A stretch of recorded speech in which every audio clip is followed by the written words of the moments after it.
The biggest warehouse of unused and unleveraged labor is our university campuses. You just have vast amounts of young people. They are not economically productive. They just sit in class, go to hostel, they have their entertainment and all that. They are not contributing to the economy because we are waiting for them to mature so that they can contribute to the economy. But we know that there is no space in the economy for them to contribute. So while they wait for 4 or 5 years, that is the time for you to start pitching in, because you are buying time. Nobody will disturb you while you're in university. You say you're still in school. So the best thing I see for university now is as a cover. Business is not about belief. Business is about tested assumptions, and there's a big difference. Belief is like we have a football match to play against Argentina, and we just believe that if we fast and pray, we'll win. But Argentina is there training, studying our team, looking at our statistics. Who will we likely put as a striker? They look at Osimhen, they look at the rest of them. How do we checkmate them? How do we counter them? Argentina doesn't know they will win Nigeria. They've assumed that based on their training and their groundwork, they will win. They will win. So they will go into that game to test their assumption by executing their plan. And if they execute their plan and their assumptions are correct, they will win. But we are not coming with assumption. We're coming with belief. The market doesn't care about your passion. So for example, if you want to sell pure water and you're very passionate about pure water, in fact, you studied water engineering in school, you know the technical aspects, and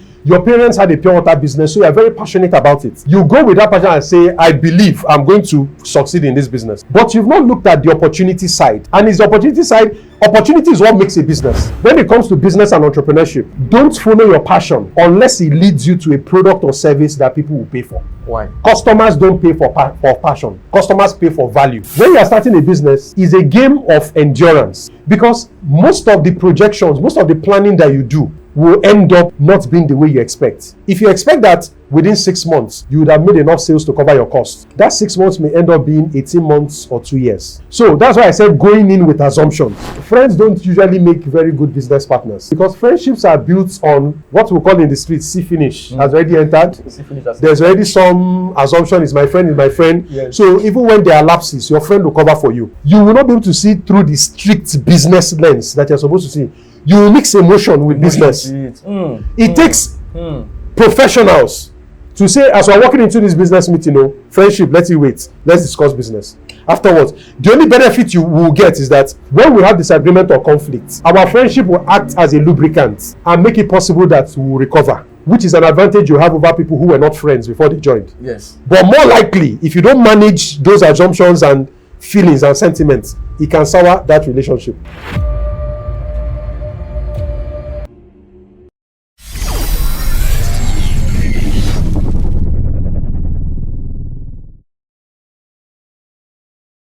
Welcome to another episode of Selahmeditate, where we bring you high calibers of individuals to discuss on business, mindset, self-development, and also issues of life that's going to help you and impact your journey into success. I remain your very host, Benzik. Today I have beside me here, a powerhouse guest who has dedicated his career to helping African entrepreneurs unlock business opportunities and also build thriving enterprise. He's an author, a strategist, and a thought leader in African entrepreneurship. Today he's here with us to discuss on business and how you can achieve success in your own sphere of influence. But before I bring in, as we often do with our first-time guests, I'm going to take a brief moment to read his abridged profile. John-Paul is a management consultant, business strategy specialist, trainer, and former consultant at PwC. He specializes in business startup, growth, and turnaround strategies, and has helped dozens of entrepreneurs and business owners across Africa to start, build, and grow their businesses. John-Paul has qualifications in finance, business, and engineering. He's a chartered certified accountant. His industry experience covers financial services, tech, agribusiness, energy, manufacturing, retail, real estate, and more. John-Paul is sought after for his expertise and insight advice. He has trained over 50,000 entrepreneurs since 2013. He was a judge for the African Business Heroes Prize 2022 and 2023, a mentor on the Tony Elumelu Entrepreneurship Program, and a director and advisory board member for 6 companies. John-Paul is a LinkedIn top voice for startups and entrepreneurship and has been featured on several local and international media platforms, including CNN, HuffPost, Fidelity SME Forum, Business Day, TAP Magazine, VOP 90.3 FM, etc. So guys, this is the first time I'm coming to the channel. We do our best to bring you high calibers of individuals so that they can teach you on business. And if you see value in this, do it to hit the subscribe button, like this video, and share it with those who this is going to impact. So guys, make welcome my very highly impactful guest here, John-Paul Iwuoha. Thank you for having me. It's a privilege to have you. Thank you. It's really a big privilege to have you. Thank you. Thank you so much. Thank you so much for this opportunity to have you here. I'm happy to be here. Thank you so much. And in 35 minutes, can you just give us a background story of who John-Paul Iwuoha is and how you started up in business? John-Paul is your typical middle-aged guy. I started by following the common advice, which was go to school, get good grades, and then you get a solid job that will guarantee you a beautiful life. That's exactly what I did. I excelled academically up until university. After university, in fact, I didn't attend the passing out parade at NYSC because that day coincided with one of the job interviews. I believe that was for ExxonMobil the same day. So it happened that while a lot of the people I went to camp with were struggling with unemployment for several years afterwards.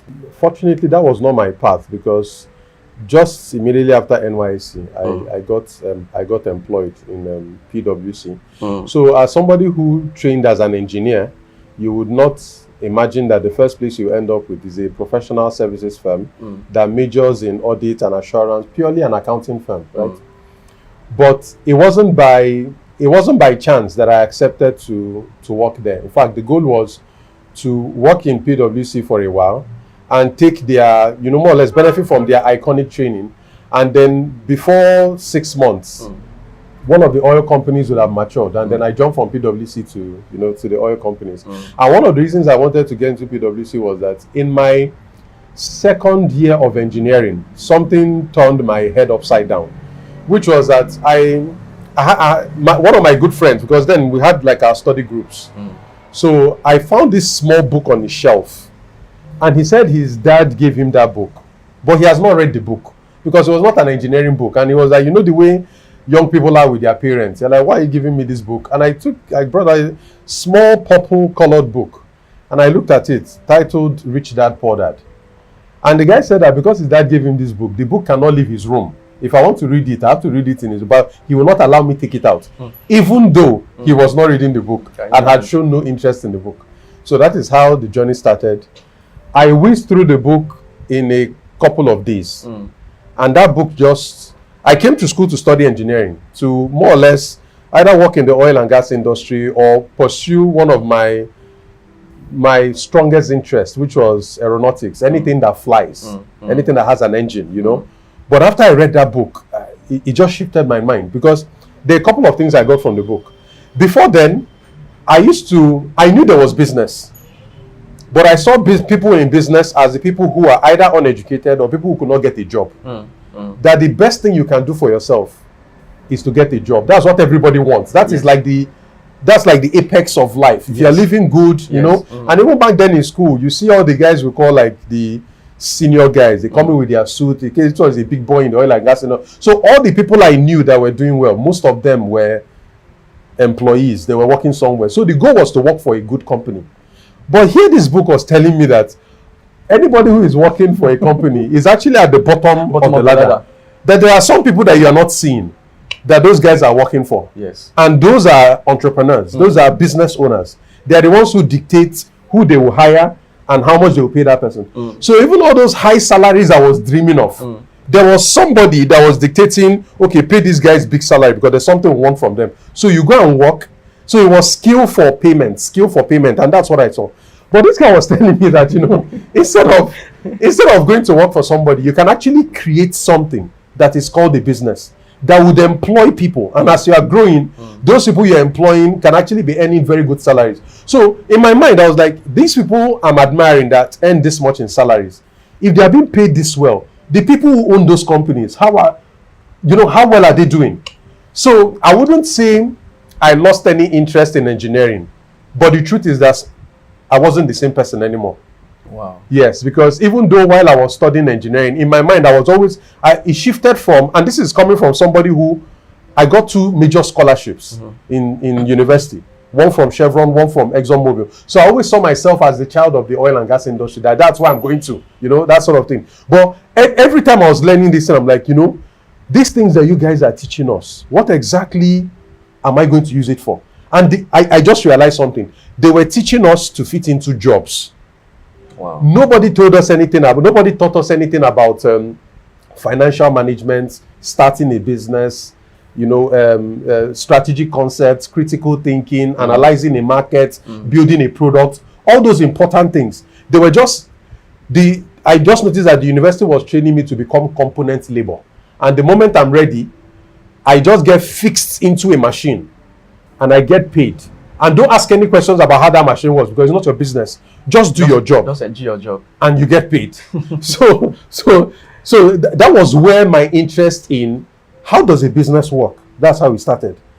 Who creates a business? So instead of writing a CV, preparing your CV to go and apply for a job, that job, how did it come about? So I started to think, okay, somebody created a business, and then at some point they couldn't manage the business alone. So they started creating roles, and that's how you now hire people to work for you. So at that time I had the interest, but I'd always wanted to know, how does a business work? So the moment application started, and one would have expected that for an engineering graduate, you only applied to oil and gas industries, manufacturing companies, but then I saw the opening for PwC. I'm like, oh, these are the engineers for business. Let me go there and find out how. And that's how the journey started. Because even the ExxonMobil, I got to the final level. I was at Mobile House in their Victoria Island office. So I got this sense that it was just a formality, because I'd already gone to 2 levels of interviews. The written one and the meeting with the manager. This was like with a senior person. So I just thought it was guaranteed that I'm going to get this thing. But my pain was, I'm going to miss part of the training in PwC. I will not be able to get all of. But for some, I still remember that email the day it came, that they are discontinuing their hiring due to whatever reasons, but they are going to stay in touch with us. That was the email I got from ExxonMobil. So I just went full blast into PwC. And that was when, and the good thing about working for multinationals, particularly if they are a professional services firm, is that in the traditional company, once you start working there, particularly as a low-level employee, they put you in your place and say you should pay your dues until you rise through the ranks. A multinational professional services firm typically will expose you, put you on the front lines. So within 1 year, we're already in meetings where directors of banks, senior people at the CBN, CEOs. So the bottom line is that just sit, listen, and watch. But you'll be in those rooms. It's very uncommon for a low-level employee in any other industry to be in that kind of. So it was at that, even the Dangote group, a lot of all those people, we were in those rooms, and many of those things I learned at that level are still the things that are supporting me now, and I'm hoping we'll still be able to uncover some to uncover them. Now, what I see from most of the things you shared, now I think there's some challenge with the educational system in how they can be able to prime our mindset to understand when it comes to business and what you need to do with your life and the end of it. So, what are some of the top things you can pick at the challenges of our educational system this period that you think, if implemented, would help our growing people out there? So, right now, as we speak in 2025, yes, anybody who is alive at this point will look back and remember how lucky they were that they were existing at this time right now, because something interesting is happening. And the last time this thing happened was almost 100 years ago, which is that economic systems are changing the baton. So what I mean is the age that is about living now, which is the industrial age. When that age came in, what we had was the agrarian age. The agrarian age means if you have access to land, then you can till the land. You can produce something and sell, feed your family and sell. That was the agrarian age. If you didn't have land, you needed to be paying dues to a lord. So it was feudalism. So the owner of the land was the person who controlled the means of production. So if you owned land, you were rich. Then if you had access to land, you could benefit from that riches. So then the way societies were structured were based on how much labor do you have? So how many children do you have? So then polygamy made sense, because the more children you have, the more land you can cultivate, the more you will produce, the richer you become. So many times if you see a wealthy person, he will likely be associated with several wives and many children. So imagine you were in that period, you were working on a farm and you were trying to cultivate yams or cassava. Yes. Then you see this monstrosity just passing, this thing on 4 big tires and a steaming engine, boom, boom, boom, boom, boom, boom. And within 1 hour, it has done the work of 50 people. So clearing a farmland that used to take you like 1 week. 1 week. This machine has done it in one day. And you're like, what is this machine? Who will ever use this thing? Everybody is practicing manual labor. Why would you ever think that this machine will take over? Yes. And the machines did. They took over not just land, but they changed how we structure our society. Because back then, once you grew up and you had the means to provide labor, you were okay. But in this new industrial age, labor is not enough. That labor has to be skilled labor so that you can work in a factory. So we moved from farmlands to factories. And everything was structured around how you supply the factories. The universities we have now are a product of that age.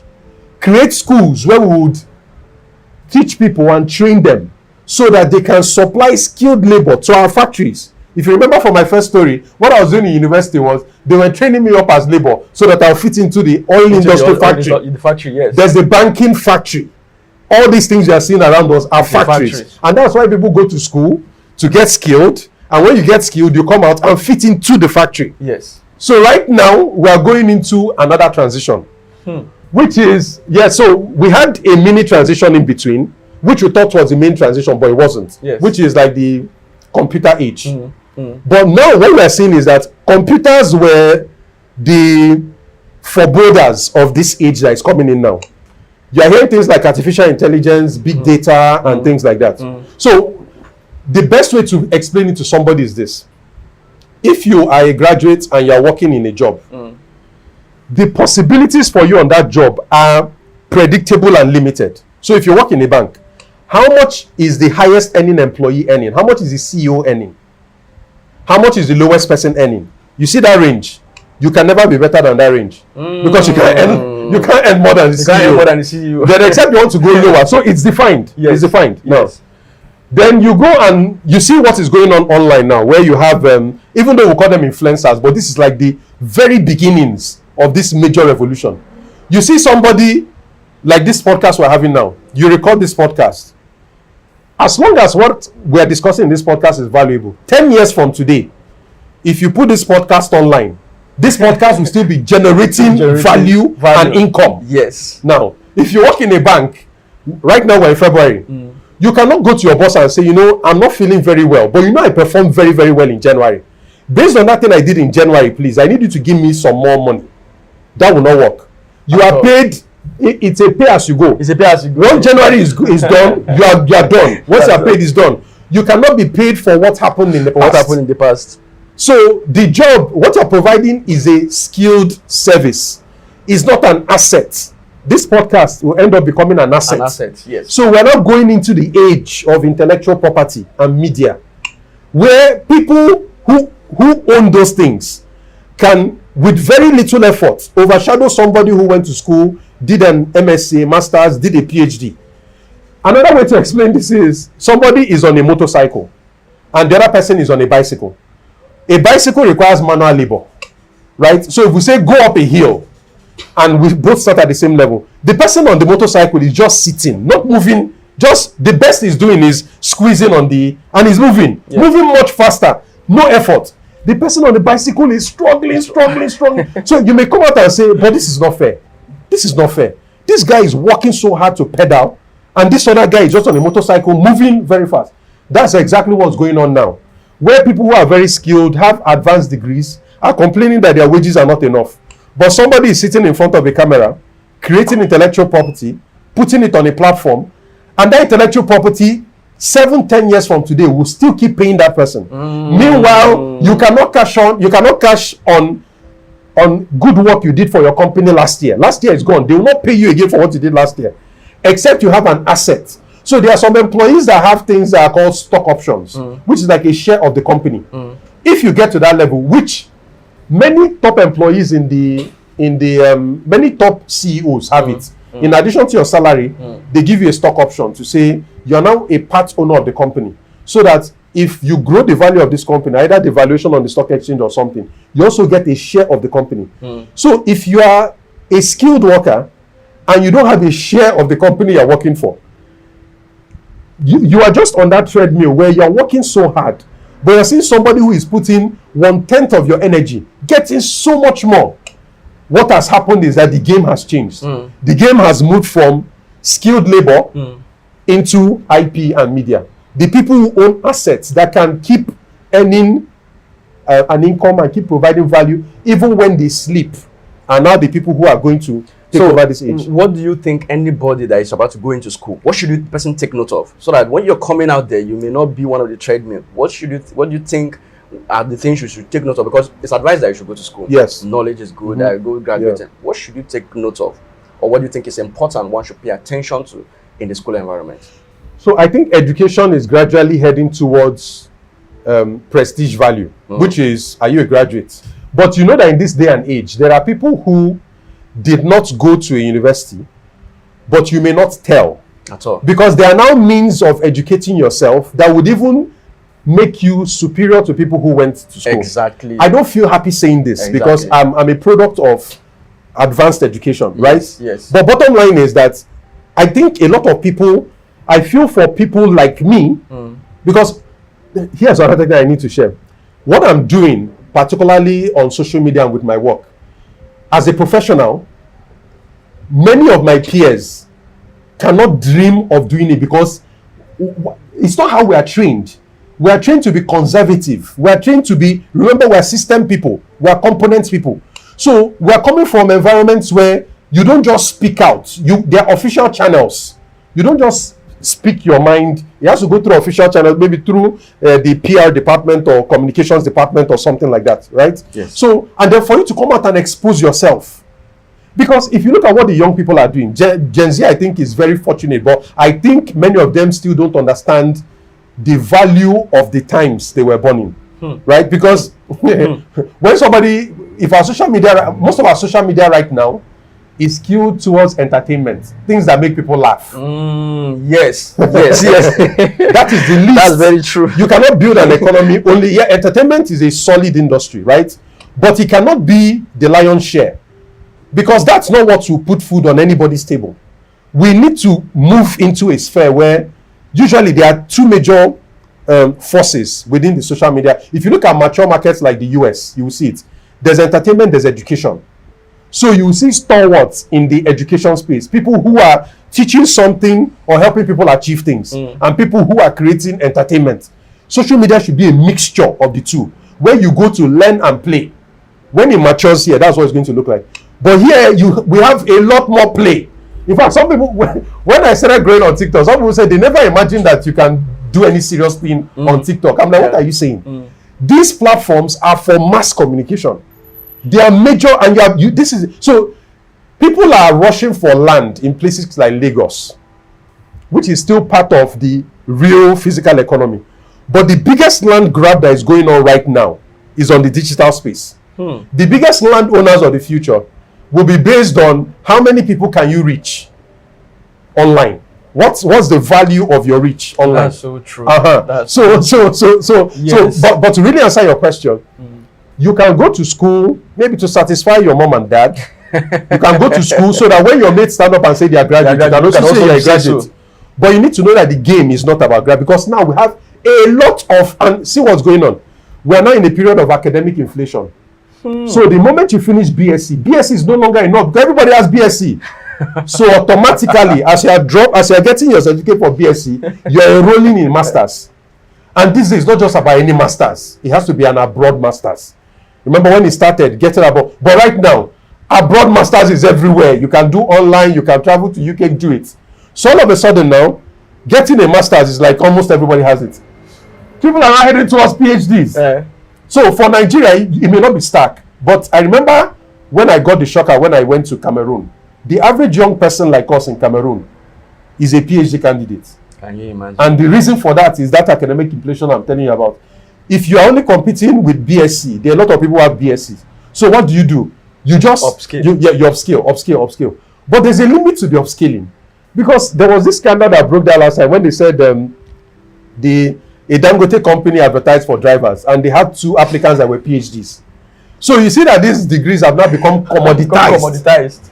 And another one that is breaking now is that they are now starting to, I can't count how many times I've received emails inviting me to one institute or something to give me a honorary PhD. So honorary PA, because when you say you're doctor this, doctor that, nobody asks you, are you honorary, are you academic? So even people that didn't even go to school are getting honorary PhDs. All of a sudden now, the value has dropped. Yes. So what we are looking at is we are inflating, we are going higher in an expiring system, the industrial system. Wow. That's where the PhD is from. Wow. So you are trading up in a system that is gradually giving way to what is coming. Wow. Which is the asset-based system. What assets do you have in terms of intellectual property? Whether it's something that is written, something that is recorded, something that is voice, something. Are you entertaining? Are you teaching? That is the world that is coming forward now. We may not understand it the way we see what is going on social media. It's, these guys, let them go and look for a job. But you have no idea what those guys are earning. Wow. So go to school, satisfy that requirement. But while you are in school, you need to be acquiring a skill. Whether it is programming, whether it is how to communicate, whether it is business skills or something, you need to have something additional that you come out from school with. Because one of the legacies of the industrial age is that the biggest warehouse of unused and unleveraged labor is our university campuses. You just have vast amounts of young people. They are not economically productive. They just sit in class, go to hostel, they have their entertainment and all that. They are not contributing to the economy because we are waiting for them to mature so that they can contribute to the economy. But we know that there is no space in the economy for them to contribute. Wow. So while they wait for 4 or 5 years, that is the time for you to start pitching in, because you are buying time. Nobody will disturb you while you're in university. They say you're still in school. So the best thing I see for university now is as a cover. Your university is your best cover. And what I'm saying is already happening. There are young guys that from their second year, third year, these guys are already working for international companies. They're already earning dollars. And they are living the school life. Their cost of living is very low. They are still living under their parents. Nobody is really disturbing them. The tax man is not yet coming after you, that sort of thing. So you have those years as cover to build your skill. So that by the time you get your certificate, it's just a formality. You are going to chase. Even Elon Musk, if you observe recently, he made a vacancy post. He talked about that even if you're not a graduate, everybody could apply for it. Just be teachable and have a skill that you want to learn. The funny thing is, yes, anytime we want to, when we quote Elon Musk and Bill Gates and the rest of them, the excuse that people in the industrial age use is that, but that is America. So I like to use things that are happening here that are relatable so that you can't argue anymore. I recently hired for a video editor, and it was supposed to be like a small advert just to get a couple of people applying. Yes. I ended up getting so many applications. And the interesting thing in the application was there was no requirement for whether HND, MSc, BSc. I just made it very clear. The requirement for this job is that you are able to do video editing. Finish. These are links to full-length videos that are recorded. Together, they make up to about 3 hours. I want you to make me 2 clips that are no longer than 90 seconds each. So what it means is, go to my social media, you know the kind of work that I do, use the clips, create something. The criteria for selecting will be based on the work. What's based on the work? Don't tell me you studied graphic design in school. I don't care what you studied in school. What the economy we are going into now is a results-based economy. The industrial age economy is an effort-based economy. If you can show that you put in effort, for example, you clocked in, you came to work and you marked attendance, they will pay you salary. That's effort. Now they are paying for results. I don't care whether you came to work or you came to work or you didn't come to work. I don't care whether you were working in Lagos or you were working in Kafanchan. What I want is the results. So you are seeing companies in America hiring remote workers because they don't care where you are. Just give us results. Just deliver. You are giving results. That's all. And you see the handicap in our system because we are a society that prides a lot on titles. So you see somebody, the person will come and say, I'm Professor this, I'm Doctor this. And what I always ask is, if you use the metric of measurement in this age, which is results, if you look at our academic institutions and the body of work and say, okay, if you are primarily supposed to be research institutions, and the job of research is to gain insight and access new frontiers, discover new things, the discoveries will be channeled into industry, and industry will create products that will benefit society. So the question now is, what's the quality of research that is coming? All these people that are answering titles, where's the result of the titles? Then you insist that you must get paid, you must get your salary. And of course, you must get that salary because you showed up at work. You were teaching in classes. That was effort. But in terms of results, we're not seeing it. Look at the other side. People write JAMB and go into school. By the time they are coming out, there's no assurance. I'm sure if you've tried to apply to any university outside, you will say things like, our alumni typically get an 85% employment rate within 12 months after finishing school. Yeah. So the university is telling you that if you come to our university, there's a high chance you will get a job. Good. So I'm selling university enrollment based on the results I can get you. Our universities here don't sell that kind of results. They just tell you that you are lucky that you got admission to Unilag or OAU or IFE. That you are lucky to come in. But what will I get by going through this place? Nobody cares. But the people that are teaching us insist that they must collect their salary. And if you don't pay them, they go on strike. But where's the result? You see what's going on here? So that's true. So anybody who doesn't realize that we are on shaky ground now is totally going to lose it. Because the economy we are going into now is a results-based economy. If companies in Silicon Valley are saying, I will only employ people that can show me that they can do the work, and all you have is a certificate saying that you studied software engineering, but the guy in year one or the guy writing JAMB can code more than you. It means you're in a long thing. Oh boy, you are finished. So that's why I said we'll look back and realize how lucky we were that we are in this is a transition period. There's a change of pattern, and it's a very exciting time. Wow. Yeah. Now I'm looking at it this way. Your desire majorly, I think, you're centered on helping African entrepreneurs. Why do you think that niche is something you really want to tackle? Because that is the bottleneck in our economy. Government is talking about jobs, great jobs. The people are talking about no jobs. Everybody is talking about jobs. Nobody is talking about where would the jobs come from. Because if the government talked about where would the jobs come from, you will notice a change in stance. For example, they will make it very easy for anybody who wants to start a business. Yes. In fact, they would even break down all the obstacles that are in your way.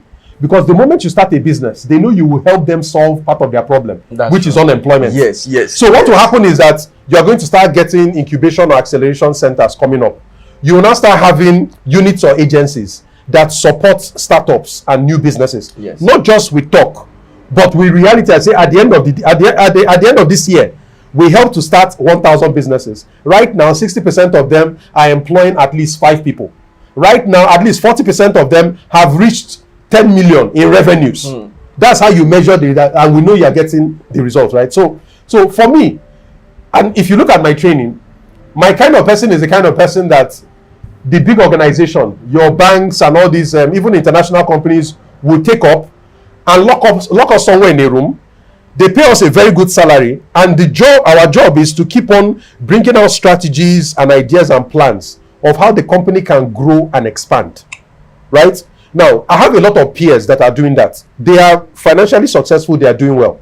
But one area I know they struggle is in terms of impact. This work I do every day, how does it matter in the general scheme of things? How does it help the world? So I can use my skill to serve one employer, one big multinational. Yes. Or, as you read in my introduction, I can use it to train 50,000 people, of which many of them are employing people and these businesses are growing.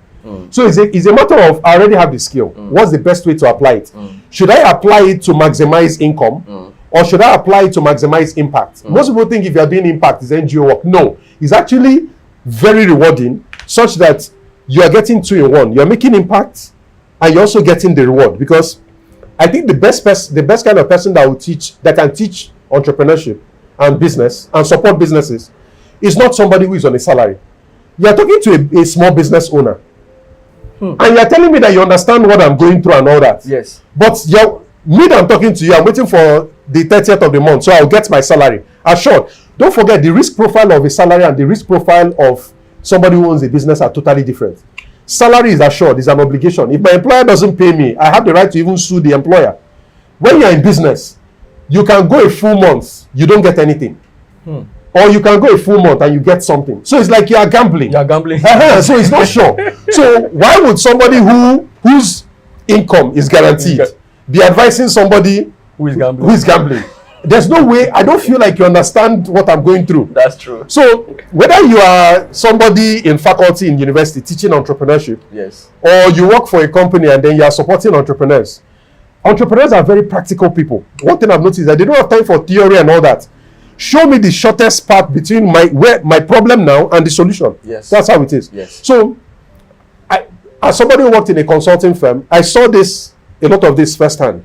So in 2015, I don't know if this is the best time to go into that story, because for somebody who has a secure job to willfully decide to leave that job and go and chase entrepreneurship, even on a social level, is very damaging. Because before I quit my job, I couldn't tell my wife because I didn't want my in-laws to know, right?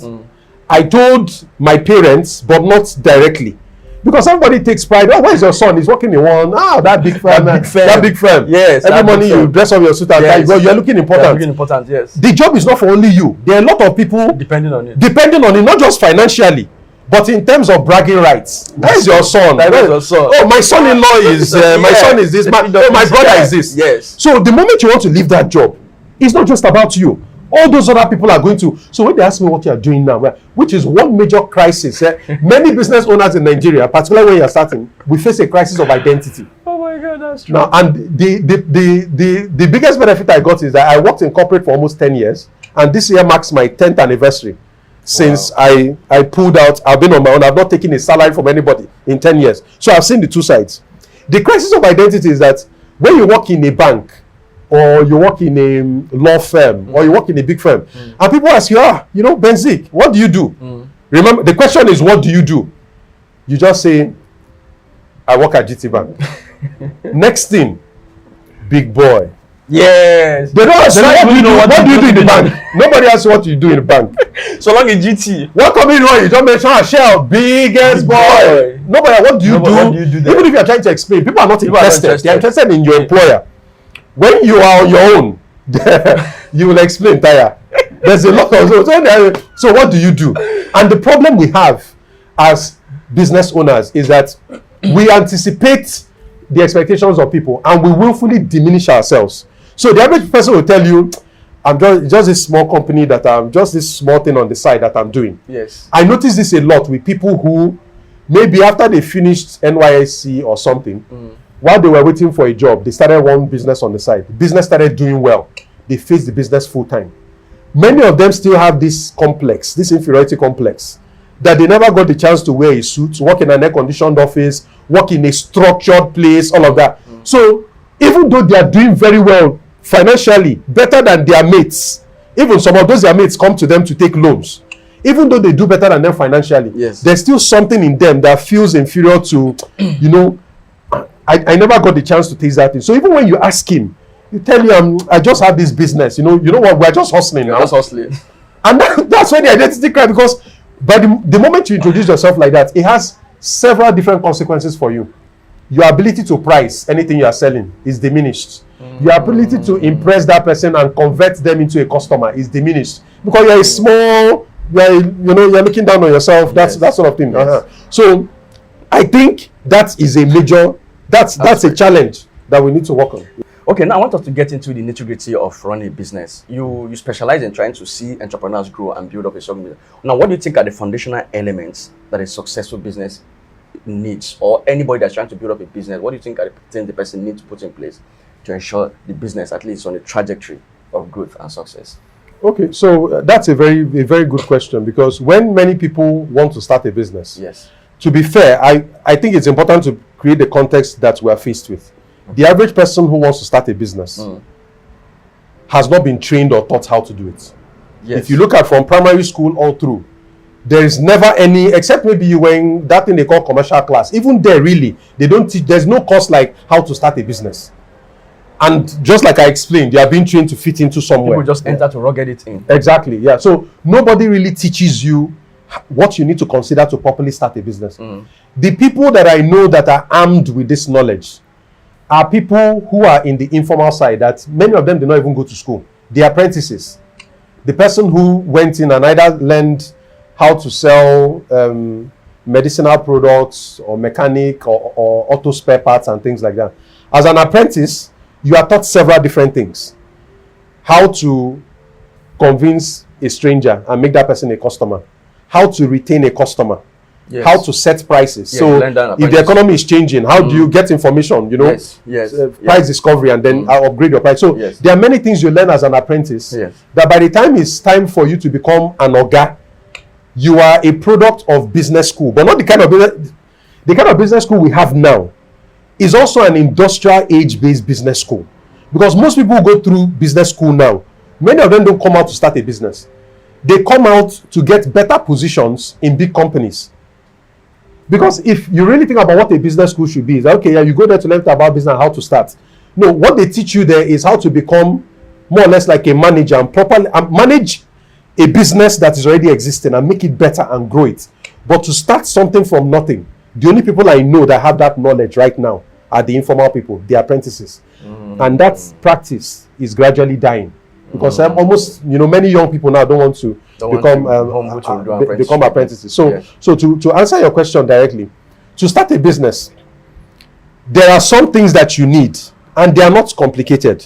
But unfortunately, people focus on other things. Maybe like the name, the right name. Some people, then maybe the logo, or they tell you they want an office location. And many people say when they start, they want to start big.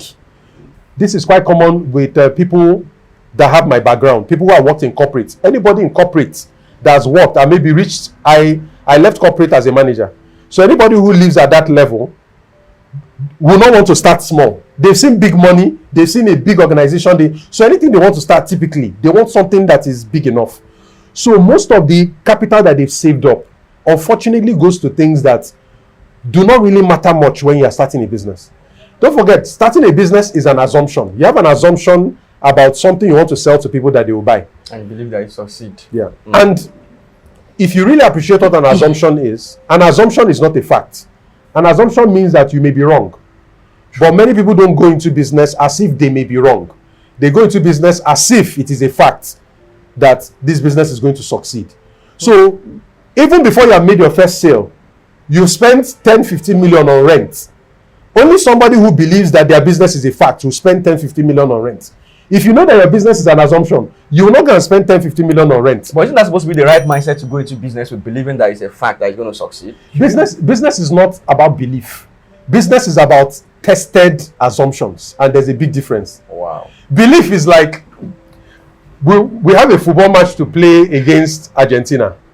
And we just believe that if we fast and pray, we'll win. But Argentina is there, training, studying our team, looking at our statistics. Who will we likely put as a striker? They look at the team, they look at the rest of them. How do we checkmate them? How do we counter them? Argentina doesn't know they will win Nigeria. They've assumed that based on their training and their groundwork, they will win. They will win. So they will go into that game to test their assumption by executing their plan. And if they execute their plan and their assumptions are correct, they will win. But we are not coming with assumption. We're coming with belief. Prayer. Yes. But, so the grounds I have with people is that I'm not saying it's not as if prayer is bad or whatever. Yes. But we're putting the cart before the horse, which is that prayer is supposed to be supportive. Prayer is supposed to be fertilizer. You cannot just go to ground you cannot just go to a good soil and go and put fertilizer there and be angry that nothing is growing. Because there's a minimum requirement. You must put a seed there. As tiny as it is a minimum requirement. If you put the seed, then the fertilizer will do its work. But you don't just go and say, there's soil. Everybody has soil. Then you go and put fertilizer, which is your prayer, and you expect that.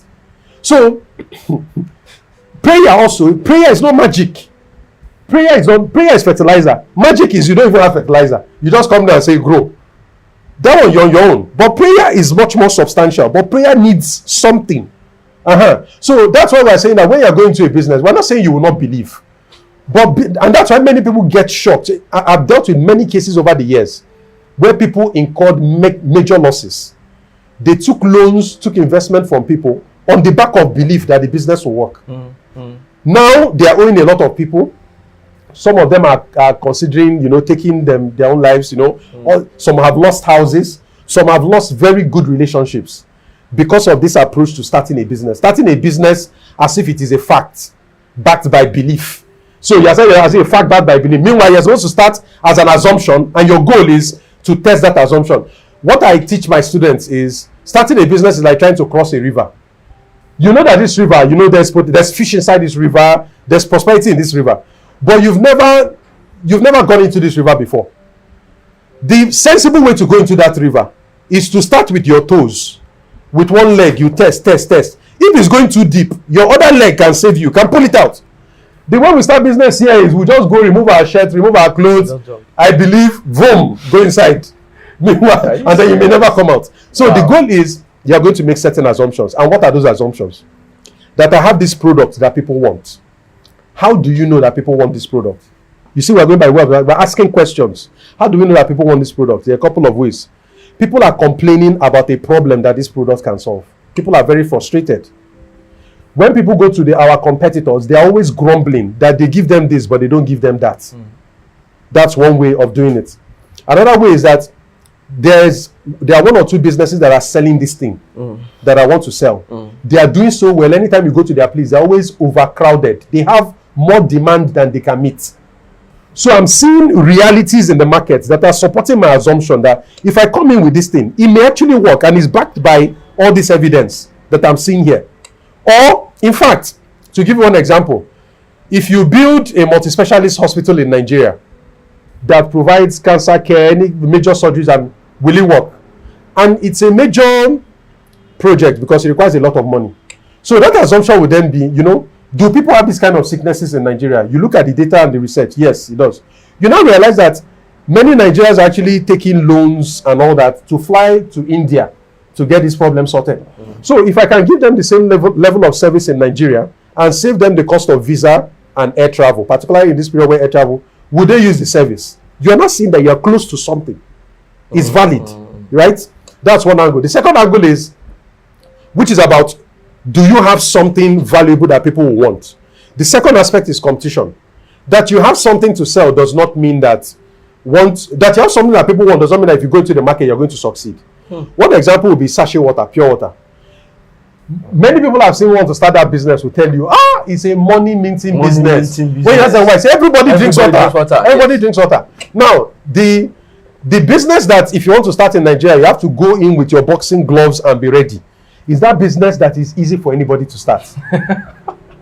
Nigerians, Africans love businesses. The people tell you, I don't want stress. Yes. So I just want a business I can go to not give me stress. Easy to enter. And that's what, there are 220 million of us. Most of us are thinking that way. So for me, my first red flag is that if it is too easy to enter, avoid it. Can you imagine? Yes. If it is too easy to start, avoid it. Wow. Because if you don't have any, I'm not saying that, for example, don't start pure water. But under what circumstances will I start a pure water business? If I'm in a captive market, like a big campus, and I have an arrangement with the school authority to create a pure water factory that all students in that school must drink. All of a sudden now, I've carved out a market that I control. In that sense, pure water will make sense because I have an advantage. Yes. But if it is, let all of us go into Oshodi or go into Yaba and go and compete, you will lose your shirt. You will totally lose your shirt. So that's another thing about competition. The third thing usually is about pricing. For some products, it is straightforward how you price. You look at what is existing on the market. Are you better or are you a bit lower quality so that you'll be cheaper or more affordable? Or will you match the competition and compete on other things? Yes. So you can match competition, compete on accessibility. I am easier to reach than my competitors. So instead of taking a bus or a cab to go to I'm closer to you, buy from me. Convenience, you can sell convenience. You can sell comfort. If your place of business is, I come in there, it's always so crowded, no place to sit down, all of that. If you look at many of these organized formal retail stores, you go into maybe like your ShopRite or the rest of them. You go in there, the first thing you notice is most of the walls are painted white. It is cool. There are no windows. There are no clocks. They want to decouple you from time. Because the longer you spend in the shopping mall, the better for you. There's music. Then everything is arranged. Even the smell. They make sure that there's nothing that is pushing you out of that place. So for them, many of the things they sell, you can buy outside. You can buy diapers, you can buy chocolate drinks, milk and all that. But what they are competing on is that the ambience, the environment. That's what they are competing on. Some people, but what most people think they can win with here is I will just go in and sell at a cheaper price. Price is the worst thing you can compete on, because if I'm a business and I have an advantage, there are some things I can hide from you. Like, one advantage can be the culture in your organization, where everybody in the company understands that the customer is king. And even when you come in, everybody is smiling to the customer, everybody is helpful to the customer. We are very poor with customer service in this part of the world. The only industry I know in Nigeria that gets customer service well is the 3-star, 4-star, 5-star hotels. Sure. Some of them, even the gardeners get it. And if you go to like a 5-star hotel, the gardeners get it. They greet, something as basic as a greeting. But most people are like, I'm just doing it, you pay me my salary. What's my business? Many of them behave like the customer is here to disturb them. Can you imagine? That's the way it is. If you go to like fast food restaurants, or they behave like you are there to disturb them. They would rather gist than attend to you. True. That is symptomatic of poor culture, poor company culture. Because the employees don't get the key role of the customer, that the customer is the one powering this entire business. True. So for a business that has the right culture and the employees treat the customer in a way that makes them feel so valued that even the customer is asking themselves, why do I always keep going to that far place? They've not really caught up with why they like going to that place. But the reason they've been caught is the service. True. Now, if your customer that is a beneficiary of the service does not even know the spell you have cast on them, it will be very difficult for your competitors to know your secrets. So people might just say you're using juju or whatever. Why is it that when people like buying from you, but they don't like buying from other people? It might just be that they got the culture right, but nobody can see it because it is hidden in plain sight. Yes. Compare that to price. Price is the most vocal thing about your business. It's the easiest thing anybody can see. Even your competitors can easily find it. They will send one of their staff, go and ask them how much they sell. Yes. When they go, oh, they are selling for 50,000. We'll put on at 49,950. So price is the easiest thing about your business that you can expose, that your competitor can match or even beat you against. So you now say that if you are playing the game of price, is that you are playing a game where you are so exposed that you cannot win. So I would rather you play with things that are more difficult to copy. Like if the customer service I told you about, the culture. Another is supply chain efficiency. The way you structure how you buy your goods or who you buy your goods from is such that your cost is usually lower. So there are two supermarkets that sell milk. One buys like 100 cartons at once. The other one just buys one carton because they want to save cash. The guy that buys in bulk is able to get a bulk discount. As a result, his unit cost is lower. So he can bring down his cost to a level where his customer is asking him, is it not the same business that we're doing? Is it not the same milk we're selling? How come you're able to sell at this price? But for me, if I sell at that price, I'm running at a loss. Supply chain efficiency. Yes. So the battle for competition is in the back end. People focus more on things like brand, price, things that people can see. But the power of most businesses is what is happening inside that you cannot replicate. Now, if I try to, let me break down some of the points you mentioned. We talk about going into the business with assumption rather than belief. Yeah. Most people talk about the fact that if you have not fully believed that a business is going to succeed, you should not even bother going to it. That's one of the ways things you should do is carry all your belief system and your mindset that this business is going to succeed. That if you jump in there like that, it means that you're going to do anything and everything possible to ensure the success of the business. Okay. But if you go in there with just one step, maybe you are thinking maybe you're going to go out. So it's more like this, like you have a plan B. Like there's a story that they talked about a man that scientists that took his troop to the war front. Yeah. They said when I don't know if you heard they talk about burn the bridge. Okay. Yeah. So when he got to the place there, he made sure that as they crossed to the enemy zone, he burnt down the bridge so that the soldiers will know that there's no going back. Yes. So what it means is that you must fight to win. Either you win or you did there and die. Yes. So that has typically made it mean that you are fighting there to survive because there is no going back. Okay. So how do you just support the fact that somebody is going in there and you are having some belief that you may run away if the thing is not working? It means that you will not put in your full effort. Fantastic analogy you have given. And this is one area that causes problems for people who want to start a business. There's a difference between passion and opportunity. Okay. Passion is this thing, I've made up my mind, I'm going to work at it, either because I like it or this is what I want to devote the next 3 years, 5 years, or 10 years of my life. Yes. I'm passionate about this thing. Yes. It can be you're passionate about selling hair extensions, or you're passionate about your barbering salon, you're passionate about real estate, you're passionate about whatever it is, you want it to work. So you burn your bridge. Yes. That's passion. The market doesn't care about your passion. So for example, if you want to sell pure water, and you are very passionate about pure water, in fact, you studied water engineering in school, you know the technical aspects, and your parents had a pure water business, so you are very passionate about it, right? You go with that passion and say, I believe I'm going to succeed in this business. But you've not looked at the opportunity side.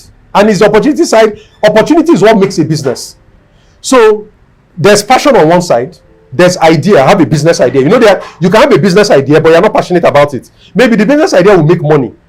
That's why you like the idea, but you're not passionate about it. So there's passion. I really love this thing. In fact, some people will do that business whether or not it makes money.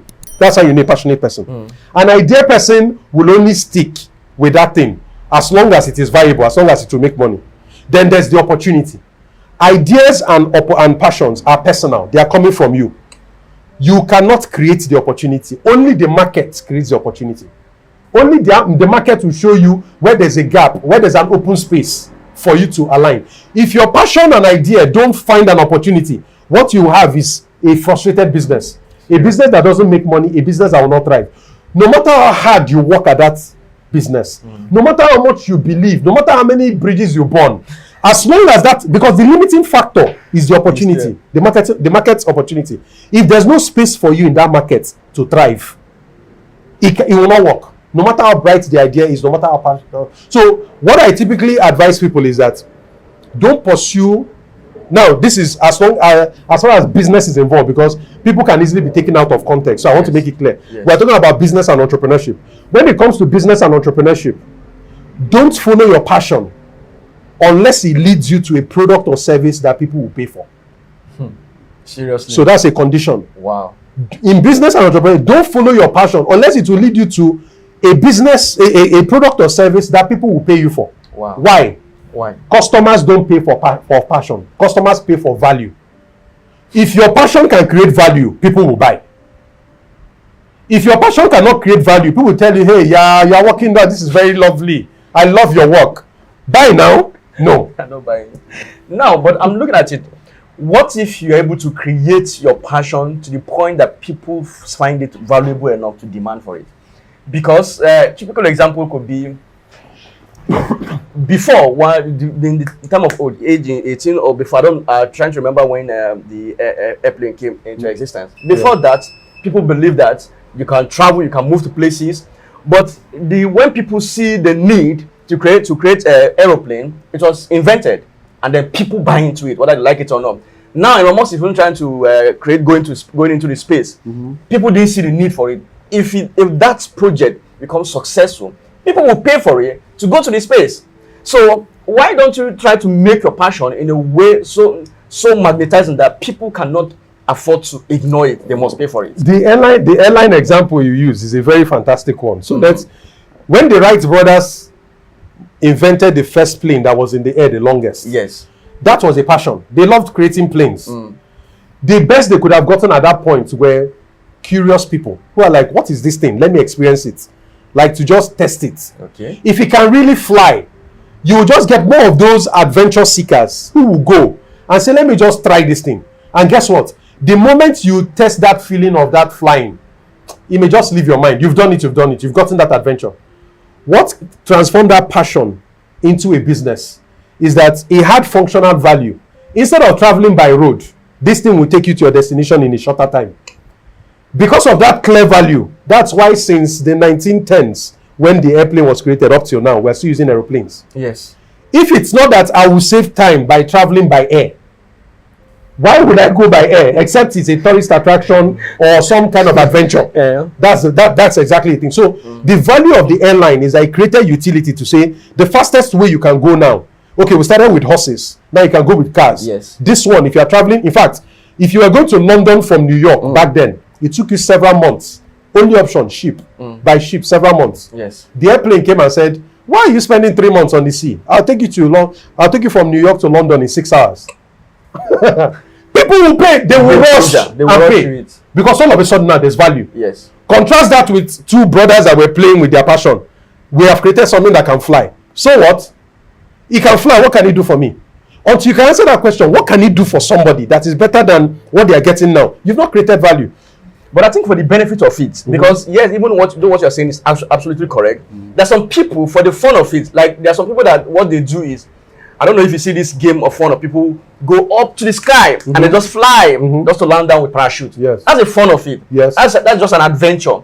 So it may not be that this one want to travel somebody. Some people just feel like they just want to relax, just want to have fun. It's okay. I think I just want to experience this. So let's even assume that the flight is not about cutting down time frame. Yes. That this is just about having fun, a relaxation, and when you just you can create something like that people. That's why I said it's about passing the value across, and people will see it to pay for. What percentage of our population falls into that category of, let me just jump down from and that brings us to another point, which is having a sizable target market. There are some businesses you want to start. The market is just so small. One example, like I notice in Lekki now, people who have pets, you notice in the evening, they'll come out, or in the morning, they'll come out with their pets and all that. I heard of a place where they opened a pet hotel. So if you are leaving Lagos and you'll not be around for some time, you check your dog into the hotel. They look after the dog. When you come back, you check out the dog. Good idea. But how many people actually fit that market? Because let's break it down. The typical person you are targeting that has the money for that kind of business in Nigeria has a supporting structure of workers. Gatesman, house help, or somebody who will be in the house. Yes. So your problem is not that you have competition. Your problem is that there are alternatives to the value you are providing. Instead of checking into a hotel, their security guard or the housemaid can actually look after that dog while they are away. So the size of the market matters. So if we look at the aircraft example, for example, when you release a product, there's a segment called early adopters. These are people that will go and test something that is new just because it is new and they are curious. They make up about 2.5% of the general buying population. They are not a lot of people. They are risk takers by nature. The people in the middle of that bell curve, these are people who will not try something unless they are sure. They will not just risk their money to just taste something. They want to be sure that there's value in this thing. So they will not just go and say, let them go for that. Okay, look at, you know that the Elon Musk ship thing, when he was selling out, I think it was him or Sir Richard Branson that was selling out seats on the first flight, when they would the aircraft would just fly within lower Earth orbit so that people would see Earth. And I think they were selling his seats on that craft for $250,000. Even by the number of people that showed interest compared to the population of the world, a lot of people, the average person will tell you, why would I go and risk my life to go and orbit the Earth when I've not even finished what I'm doing here on Earth? That's the average person for you. So at that point, it has not reached critical mass that will get you value, that will make your business viable. At that point, you are just an invention. You are just a curiosity item. Yes. That's it's like that. It's like those people. That man, I'm trying to remember the name of that deep sea fleet that they died. So it's like so it's part of that risk. The people that are jumping off skyscraper, they know that there's the possibility that they will die, but it is part of their personality. They love risk. The average person doesn't like risk. They want things that are very clear. And you will notice it by our population. The average person will want to get a job than start a business. Why? Starting a business is a risk. But if I get a job, the moment I get my employment letter, I'm set. Or so, that you're expecting salary every end of the month. Good. Yeah. Wow. This is very this. I love the way we're going on, because you're changing different perspectives and narratives that people have regarding this. Now, what's the importance of market research before you go into business? Because we talk all this we're talking about now, it comes down to doing your due diligence. If you didn't do your due diligence and you jump into a business, and then also trying to know the kind of people you're targeting, for you to know and how much you want to go, how big. What do you think is the importance of market research, and how do you go about it when you're trying to bring up any business? So market research, there are a couple of important stakeholders that you want to gauge before you enter any market. Yes. The first will be the people who will end up being your customers. So those people that you are going to target, who are they? What is their frustration? What do they need? Now, people say sell something that people need. I don't entirely agree. Because many times we don't buy what we need, we buy what we want. So we need clothing. You need to cover your nakedness, guaranteed. Guaranteed. But when we go into the market to buy clothes, we don't say, give me clothing. Any clothing will do, right? We go for, I like the style of that shirt. I like the color. I like the fit. Those are the things we want. Specifics. We go for specifics. So we go for things that we want. If you say, okay, everybody needs soap, you need to bathe and all that. When you go to the supermarket, you look at the shelf. There are different types of soap. So people have their own kind of soap. I ask them, why this soap and not the others? I like the fragrance. I like it lasts long. I like it don't. So people buy what they want. True. One common example I use is there's something that people need. Makes total sense. A will. Anybody who is above 30, 35, because the life expectancy in Nigeria is less than 60. So anybody who is almost approaching 40, right, should have a will. But most people don't have a will. At all. We had one of the most accomplished lawyers, his son in Nigeria, died. He didn't have a will. And his family descended into, they started dragging the property. A son, not just an ordinary son. One of the people who are watching us will know who I'm talking about. One of the most respected didn't have a will. How does it make sense that a son, somebody who got to the peak of the legal profession, did not have a will? That's because most people who need a will know they need a will. Do you want a will? Most people don't want a will because here we don't like to confront our mortality. Yes. So good. You're writing that you want to die. They want to die. Hey, you are considering the possibility of life continuing after you. Most people assume that life will not continue. So that's the thing. So you need a will, but you don't get a will because you don't want it. Yes. So that's why I always tell people, when you are thinking of something to start, if you go with, I'm going to sell something that people need, that will mislead you because needs are misleading. Yes. When it comes to needs, you can't predict people when it comes to what they need. But when it comes to what they want, somebody will tell you, for example, I don't like standing in line. I don't like queues. I don't mind paying more just to come, do and go. That's what they want. They want convenience. They want speed. Somebody will tell you, I want somebody who is responsive. I call you on the phone. I need this. You get it done. What they want is speed. Somebody will tell you, I want a product I will buy and be able to hand over to my children. That person wants durability. I don't mind paying 3 times or 4 times more. I don't want to do penny wise pound foolish. I want to buy one is one. Buy once and forget about it. Somebody will tell you, I just want something that will do this job. I don't mind buying it every year. Yes. So go with what people want. And when you are going with what people want, with needs, you don't need to do market research to get needs. We already know that as long as you're a human, there are some things we know you need. You need shelter, you need water, you need... but if you start thinking in terms of wants, the only way to know what wants are, you have to go and ask those people. So in terms of this water that you normally buy, what exactly are your frustrations? What are the ways that the water that you're using now is not serving you? That's how you are going to get a sense of the things that they want that are not currently being served. So one of the best ways to create a good business is to build it on wants. The second is to build it on problems. If you ask people if you ask people something they would like, they will go into the air and start telling you all sorts of things. And even when you create that thing and give to them, they'll tell you, I don't really, I like it, but I don't think I want to pay for it. So there are things that people like, but when it comes to paying for it, it might be a problem. Flip that to problems. Ask people, what problem are you facing with growing this your business? Then the person asks you to sit down. Since I started, my problem is I'm struggling with capital, I'm struggling with staff, I'm struggling with... People are very intimate with their problems. They can tell you quickly. But if you ask them, okay, what would you like me to do for you? They will go, they're just different. But if you ask them for their problems, they usually... Because these are things that give them sleepless nights. These are things that are worrying them. Exactly. So if you build a business based on problems or wants, boom.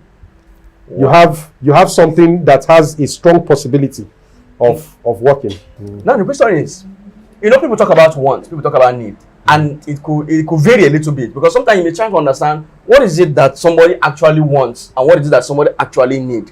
Because sometimes something that you may need may be something that I want. Sometimes that something you may want may be something I need. So how do you create the balance to know, is there a general notion of what people need generally, or you just need to know the kind of people that need this and the kind of people that want this? Because typically I want like you talk about a shirt. Let's use the shirt example. If you want this kind of shirt, you like it. It may not be something that I like. I mean, say this is not the kind of shirt I want. I don't need it. Or the kind of soap that you take as something you want or you need. May not be the kind of soap that I want or need. So how then do you now create that general perception regarding a particular thing to know the wants and the needs? Okay, so when it comes to needs, most people in the most needs are a larger set of what people might be willing to pay for. So, for example, water. We know that human beings will need water. Yes. That one is guaranteed. So you see that needs are guaranteed, right? But there are different ways you can sell water. You can package the water in a nylon, tie it, and sell it. Some human beings will buy it because they need water. You just put the water in a nylon, tie it. True, people do buy it. Yes, some people will not. Yes, People buy it. good. I know of that. I'm happy you mentioned this now because you now mentioned in rural areas, Yes, they will buy that kind of water. certainly. Why are they buying it in the rural area? That will now bring up some things like maybe affordability. That is what they are. They are not sophisticated buyers, so they don't really have concerns around sanitary or health standards and things like that. So they will buy it. We scale up again and say you can make it sachet water, pure water. Will some people buy it? Yes. You have a lot of people that will buy pure water. Yes. For somebody in the interior village, that may seem a bit more pricey. They would rather just go to the stream and take the natural one than buy the pure water. Right? True. Good. True. But there are people in the city that will not touch pure water at all. They will tell you it has given them typhoid before, it has created this, all of that. Well, good. Yes. So they will not buy pure water. I've heard that severally. You now scale up from pure water and go to bottled water. Some people will buy bottled water.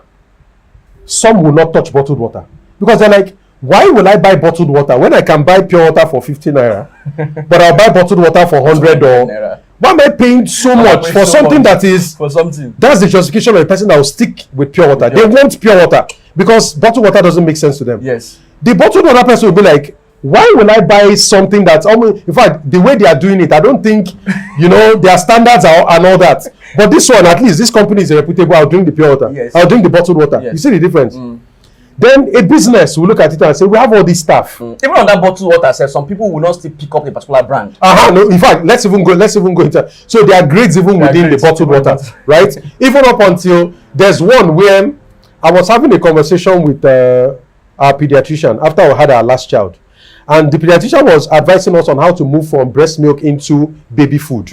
And he was now advising, okay, you put the milk and then put water. When I said, okay, what kind of water? Should we just get water, boil it?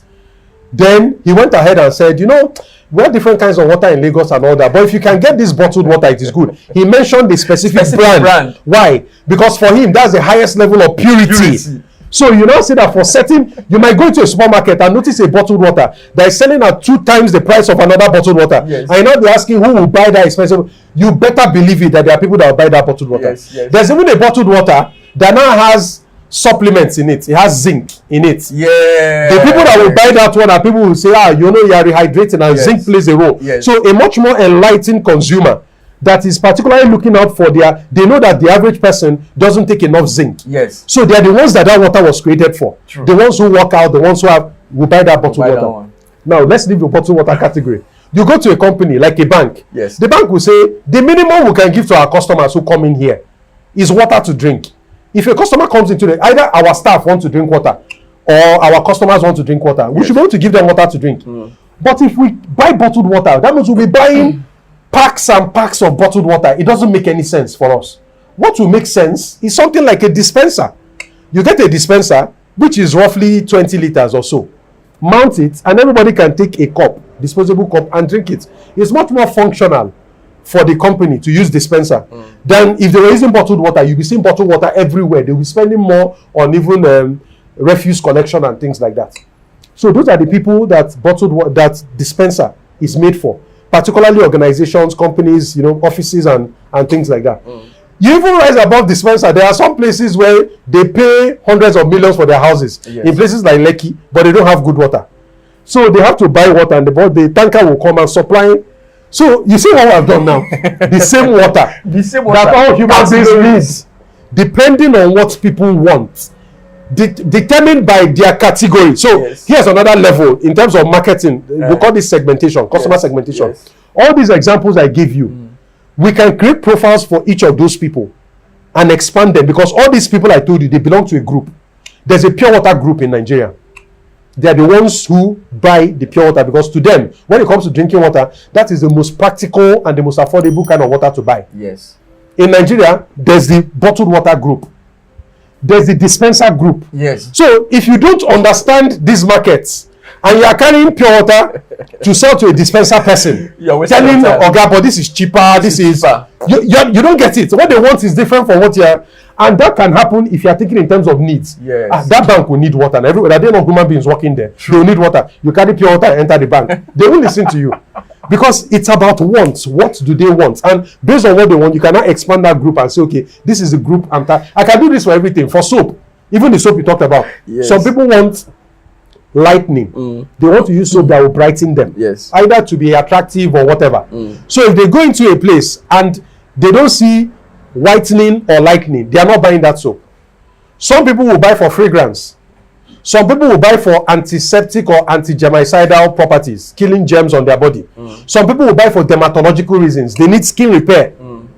So there are many. Some will buy for dual purpose, can do skin, can do hair. That's true. So you need to understand the segments. Those different segments. The different segments before you can, This is so eye-opening. This is so revealing, because people may not pay attention to all of this. They'll be talking about what people want, what people need. Even in that want and need, there are categories. There are exactly. There are levels. Yeah. Now, I'm thinking, people talk about the fact that there are easier ways to build a business, to succeed in business and all of that. Do you think there's any easier way to make a business successful? In that sense, there are businesses that are easier to start and to run than other kinds of businesses. So there are low entry businesses, there are high entry businesses. And when I say entry, it might be capital. Some businesses are capital intensive for you to start. If you want to go into real estate development, for example, that's capital intensive. You need money to be able to start that. If you want to start consulting, you don't need money to start it. Your asset is in your head. So all you need is your first client. Many times you don't even need an office, right? So high barrier, low barrier. Yes. Sometimes it's about knowledge and skill. Do you know what is required to play in that industry? There are still segments of industries in Nigeria, in banking, oil and gas, that when they need to get something done, they cannot find anybody in Nigeria that will do it. They have to bring in an expatriate. So it's not that you don't have human beings in Nigeria, but they don't have that skill or the level of experience. So that is a business that is easy to start because the company can pay a lot of money for it. You and I know that the opportunity exists, but we can't go and take it because it requires expertise and experience. So that is a barrier. So that can be a barrier. There are some businesses that require just labor. Your ability to be present and to hustle. If you are going to hawk in traffic, that is one example. Where can you run? Can you?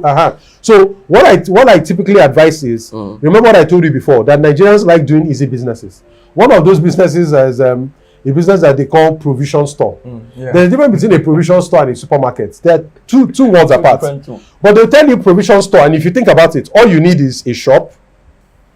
The products that you need to sell, they are manufacturers, local and international, that have already made it. Just go into a main market, buy the products, put it on your shelf. Then the third thing you need is a human being that will sit down there and attend to customers. That's a provision store for you. So for many people, that's what they start. They start it for their wives.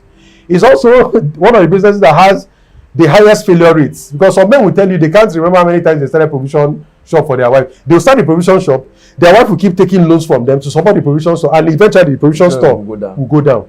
It's a low entry business. You can easily go into that kind of business.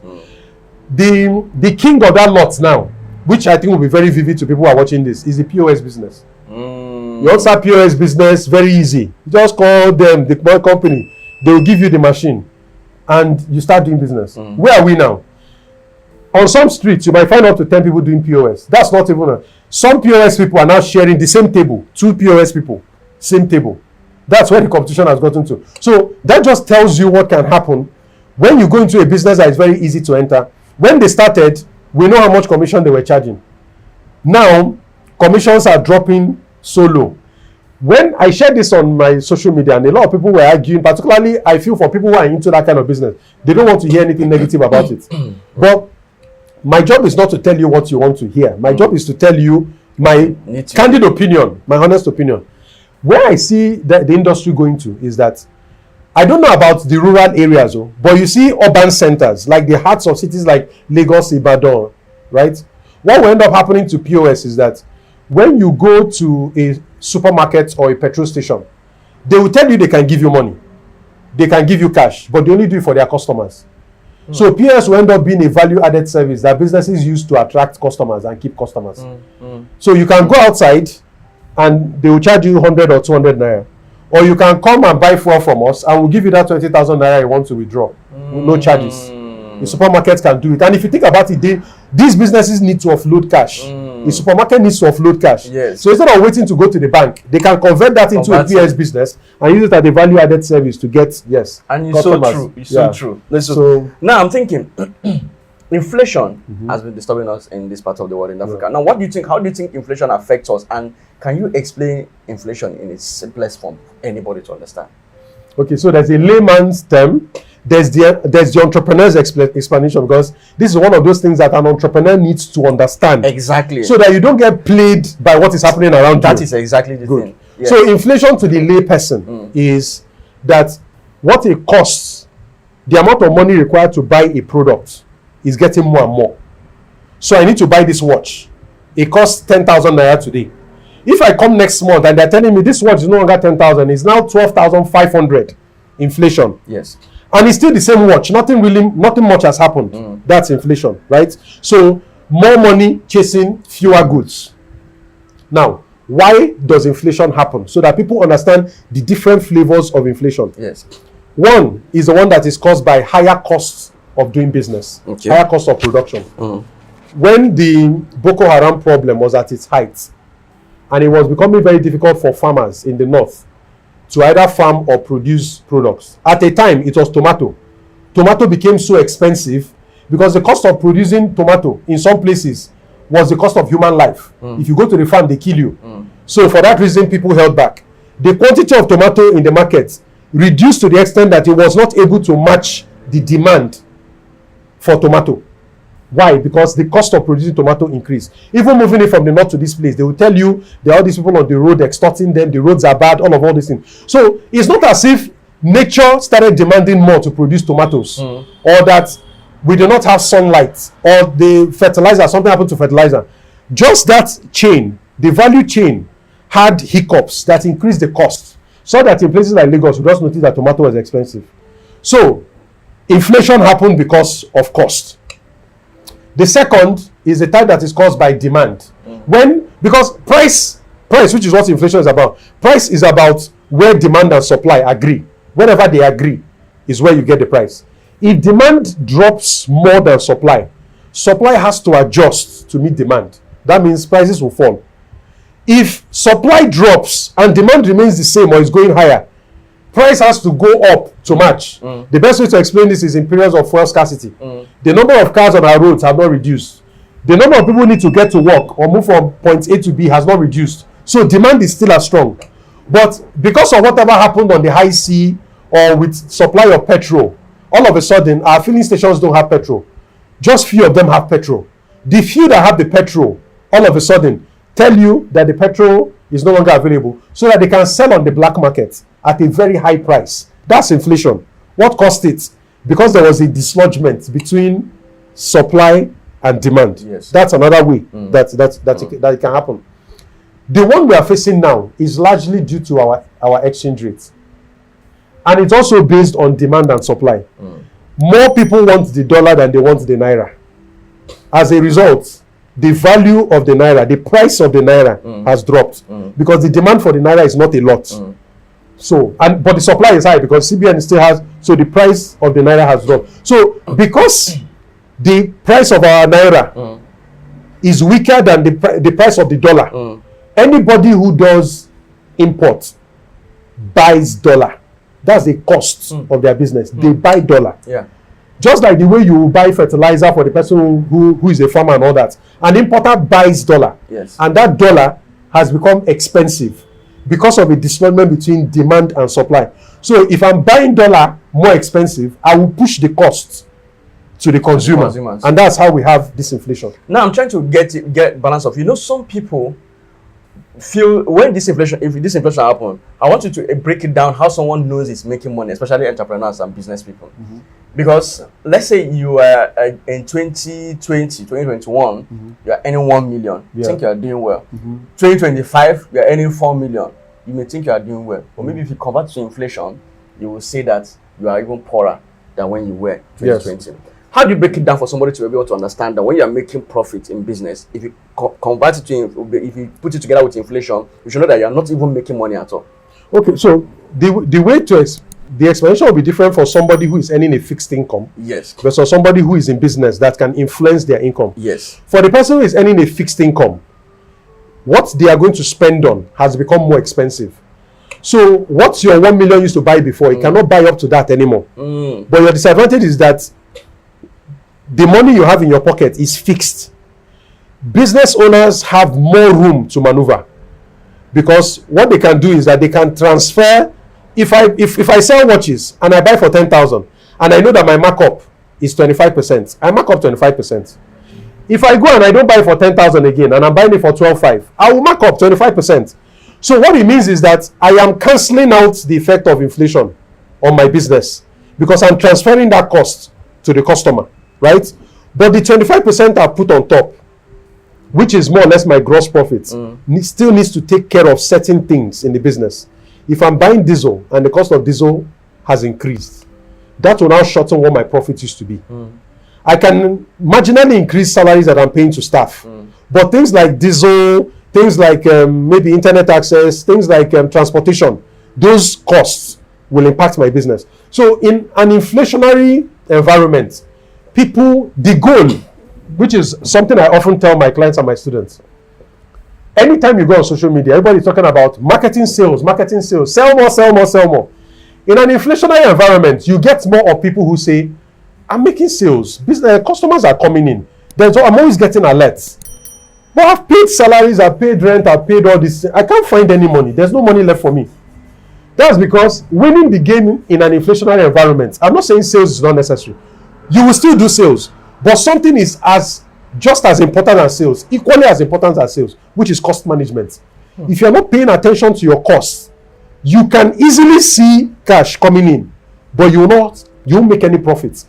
Because the cash that is coming in is no longer enough to cover the costs that you used to cover before. And because for cash-rich businesses, like maybe petrol station, filling stations, or supermarkets, where you see cash, there's always cash.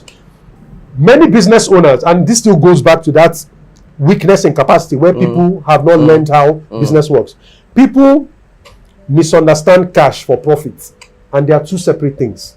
You can have cash and you will not have profit. You can have profit and you will not have cash.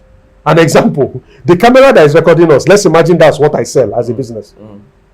I buy the camera for 500,000 as an example, right? And my selling price is 1 million.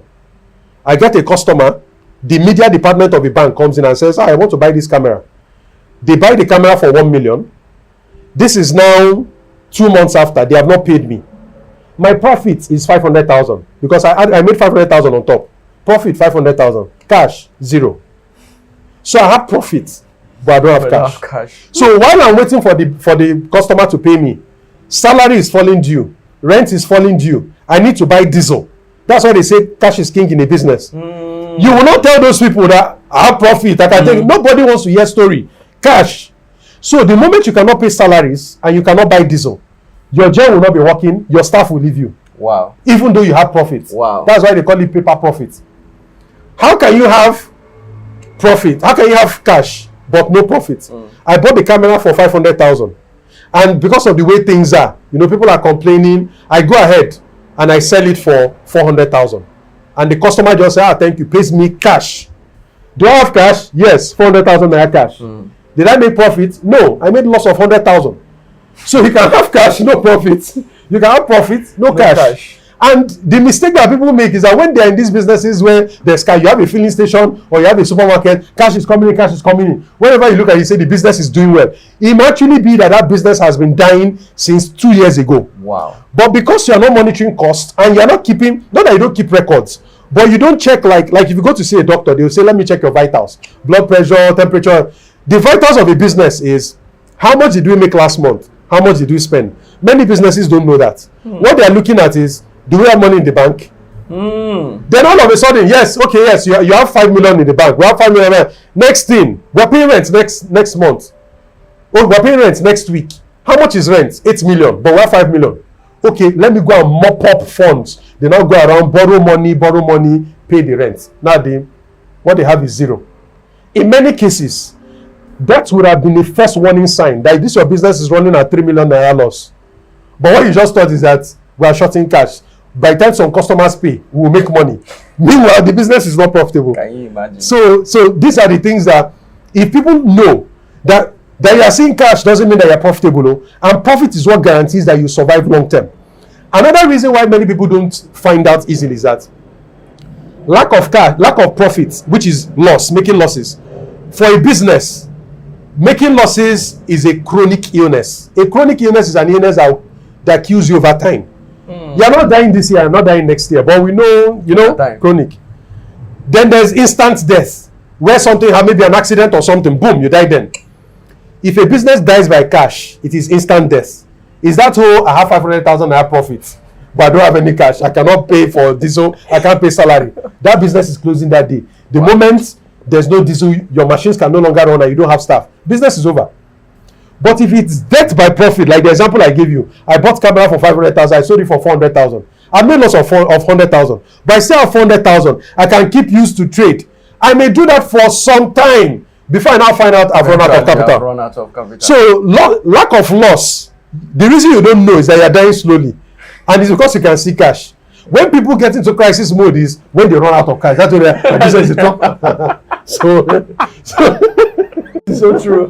Many people don't pay attention to all this. They don't pay. See, when there's no money, that's when they start running around. So that's the problem. Now, wow, this is so deep. Now I'm thinking, when it comes to running business in Africa generally, what do you think are the major challenges entrepreneurs face, especially even in Nigeria? Come to it. Maybe you can look at it holistically. Okay, so one of the major challenges that entrepreneurs face, well, it comes in different stages. The way I teach business and entrepreneurship, I say there are 4 key stages. It's like the way it is in humans. You have baby, infant, you have toddler, you have adolescent, you have young adults, they have senior citizen. A business too has those stages, right? There are certain things that can kill you at the beginning of the business. That's why most businesses die within their first year or their first couple of years. One common reason is this distinction between fixed capital and working capital. So here's what I mean. You have 10 million to start a business. Most people will use that 10 million and fix the 10 million. So for example, if you want to start an agri-business, most people are focused on, I want land I can buy. I need title to that land. I need to have, I need to buy land, buy 10 hectares of land. Then I have to buy tractor, buy. Most people who haven't done this before are thinking buy. The problem with buying is that buying ties down capital. If you buy land, if, for example, you are buying 20 hectares of land at 10 million, you've tied down that 10 million. Compared to, instead of using a fixed capital approach, I use a working capital approach and say, I don't want to buy this land. I want to lease the land for 3 years.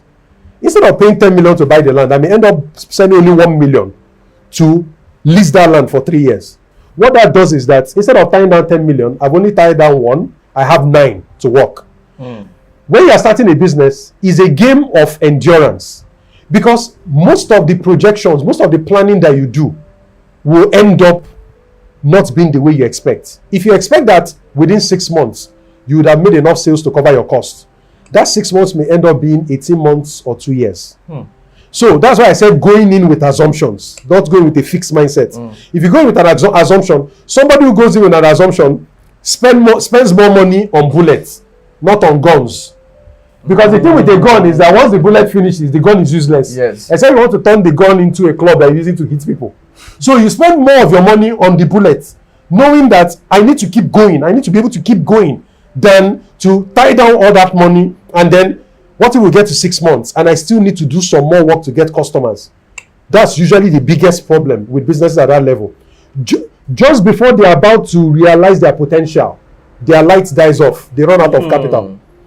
So when you go to these businesses, they have computers, They bought the car, they own the car, they own the equipment, they own. But there's no working capital to pay salaries. To pay salary or to carry business going. Yes. Compare that to somebody who deprioritized the office, started working from home, or meets the client at their location, minimizes what they spend the money on. Instead, is keeping money in the bank as working capital, so that that person has longer staying power than you that got an office, furnished it, and everything. You're relaxing. You say, no CEO. So that's the biggest challenge. The biggest challenge. That is, use the money as a working capital. As a working capital, yeah. So step one is to start up, and your priority in step one is to get your first few customers. I'm not talking about your dad and your mom or the people that like you. I want somebody who will end up buying your product because of the merit of the product and say, this thing tastes really nice, or this is that. It's not just the money, it's the feedback. One thing I like asking is, why did you buy this product? There are other people, but why did you buy this one? You might not hear things that, because the business owner is locked inside their business, so they don't see how people see them from outside. You're inside the container, so you don't know how people see you. But when you ask them, why did you buy it? They'll tell you, no, I like your product is actually healthier. These other people, they put too much sugar. I don't like it, but your own, it's actually, your own tastes better. Your service is this. Oh, you're closer to my house. You're more accessible. You will hear things that you did not know about yourself. So if I use my own line of work, for example, as a consultant, I would imagine that my clients will hire me for the actual work that I do for them, either for the business growth plans or the business startup plans or financial models or raising money. When I started asking this question, I started hearing the oddest things. One of my biggest clients said, John-Paul, the reason I keep buying from you is that you know how to listen to me. And it turns out this guy stutters. He's a stammerer. So he said that people are not usually patient with him, particularly when he's talking to professionals and all that. But I allow him, I'm able to, and it's as if I can read his mind. I know what is inside his head. So he doesn't need to waste too much time to tell me what he wants. And when I give him that thing, it's as if I read his mind. So yeah, my thinking is the work, the thing I'm doing. Meanwhile, it's my communication skill, it's my interpersonal skill. Wow. So sometimes that thing we talk about, what do people want? What is the value? It might not even be your product. It might be you. It might be your place of business. It might be something. The moment you double down on that, then you own that customer for life, because the other person who is trying to get the customer will come with low price. Well, the guy is not interested in price. The guy's mind is like, what is this one talking about? Do you know, because sometimes some of them leave and try somebody else, and maybe 1 or 2 years down the road they will come back. They will not tell me, but I know what has happened, because I've not heard from you like 2 years. You tried other people and you see it's not. No, it's not working. So that's the point. Now there are some mistakes startup entrepreneurs make when they're trying to scale. Yes. What do you think are those mistakes, and how can it be avoided? Okay, scaling is the language of the day, and we've been spoiled by our brothers in tech. Everybody is scale. One of the biggest differences I wanted to bring into this space is that when people talk about business in Nigeria, it's been largely overshadowed by our tech people, right? But the majority of businesses in Nigeria are not tech businesses. They are real economy businesses. Laundry shops, barber shops, retail stores, supermarkets, schools.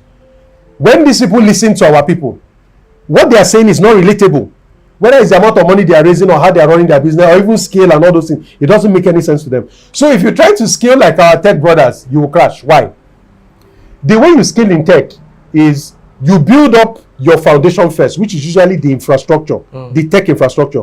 Uber built up their technology first, the platform. Then scaling became easier. Because it's the same app we're using in Nigeria, Uber, that Americans are using, that British people are using. So the core is a platform, is the tech platform, the infrastructure. Once you get the infrastructure correct, you can scale tech. In many other real sector businesses, it's not like that. The equivalent is that people end up trying to grow a business and eventually killing that business. So what I normally say is that scale in the phase that I teach it is level 4.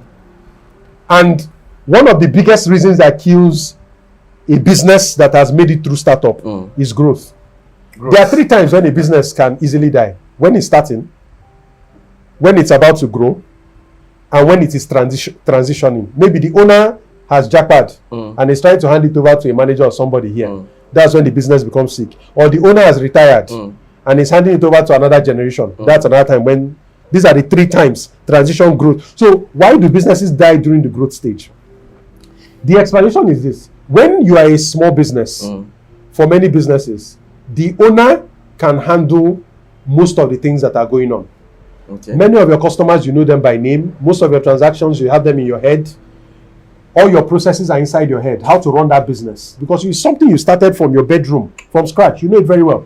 So even when you have your first few staff, you can just easily do it like this. It will work. And they will do it. I'm like, how did you know? I've been doing it. Makes sense. So that's your comfort. At that level, you are fine. Because the business is still within your physical capacity. The moment you start to grow, a couple of things will start happening. Which is that you have to let go.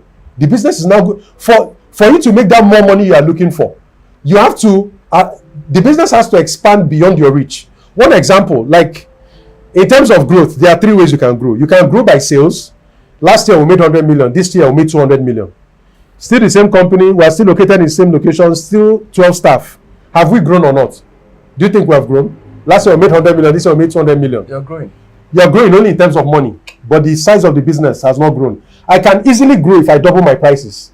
If I double my prices, I can go from 100 million last year to 200 million this year. Growth by sales. Second extent is growth by scale. So last year, we made 10 million in sales, but at 10% profit. This year, we made, because of how harsh the economy is, we made the same 10 million in sales, but we made 20% profit. We're more profitable this year than last year, even though we didn't grow by sales. We're growing in terms of scale. In terms of our efficiency, we are growing, right? I will prefer even the second growth to the first one, and I will explain. The third type of growth is growth by size. Last year, we were in Lagos. This year, we're now in Lagos, Abuja, and Port Harcourt. 3 new locations. Last year, we made 10 million when we were only in Lagos. This year, that we're now in 3 locations, we made 12 million. So now we're in Lagos, Abuja, Port Harcourt. We made 12 million, 3 offices. Last year, we made 10 million, 1 office.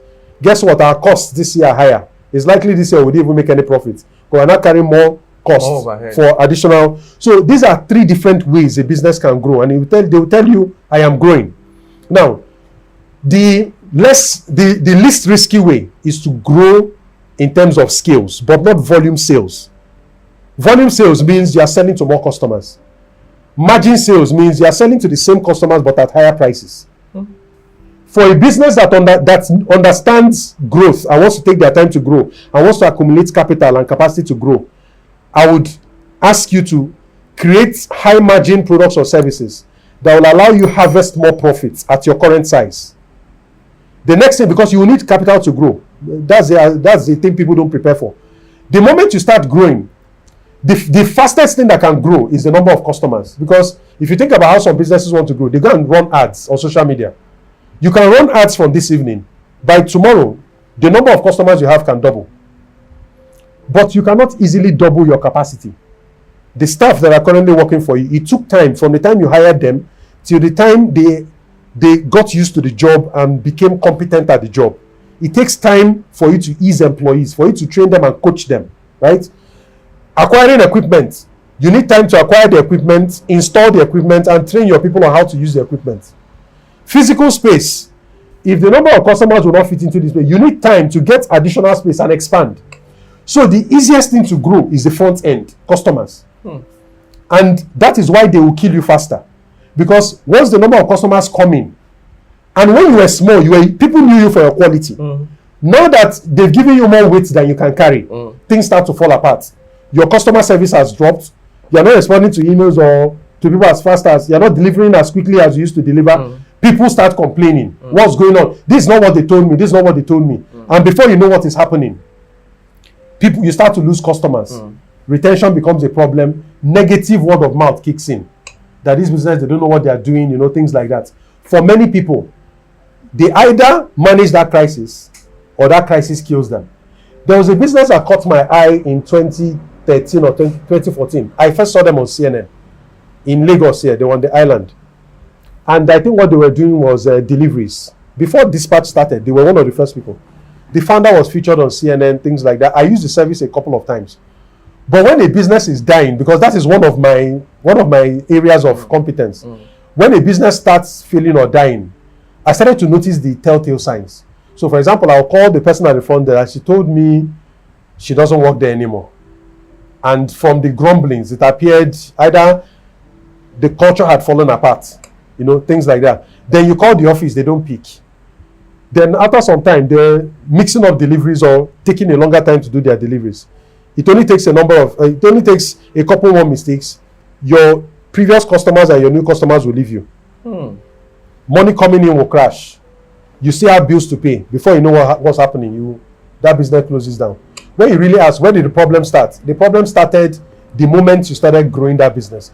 The day you said, let us grow, without fortifying the backbone, the internal capacity of that business. Yes. You went ahead to front load yourself with customers. Meanwhile, the operational capacity of the business could not bear it. Are you serious? So your limiting factor is your internal capacity. So many businesses usually, when they see that there are signs of growth, the first thing they do, they raise their prices to cut down demand from customers, right? They raise their prices to generate more capital from profits and buy themselves time. They use that capital, hire more people, expand, then do a promo, drop their prices. So you are the one in charge of the gate. You decide when you open the gate and when you close the gate. But because they say grow, and you think you're a tech company, you go and open your gate and people flood and overwhelm you. That's a problem. So growth is something you prepare your operational capacity first. First. What are those things? Staff, space, production capacity, equipment, supply chain. If your supplier can only supply 1,000 units now and you want to grow, you need to get another supplier or expand, create more options so that your supplier does not disappoint you.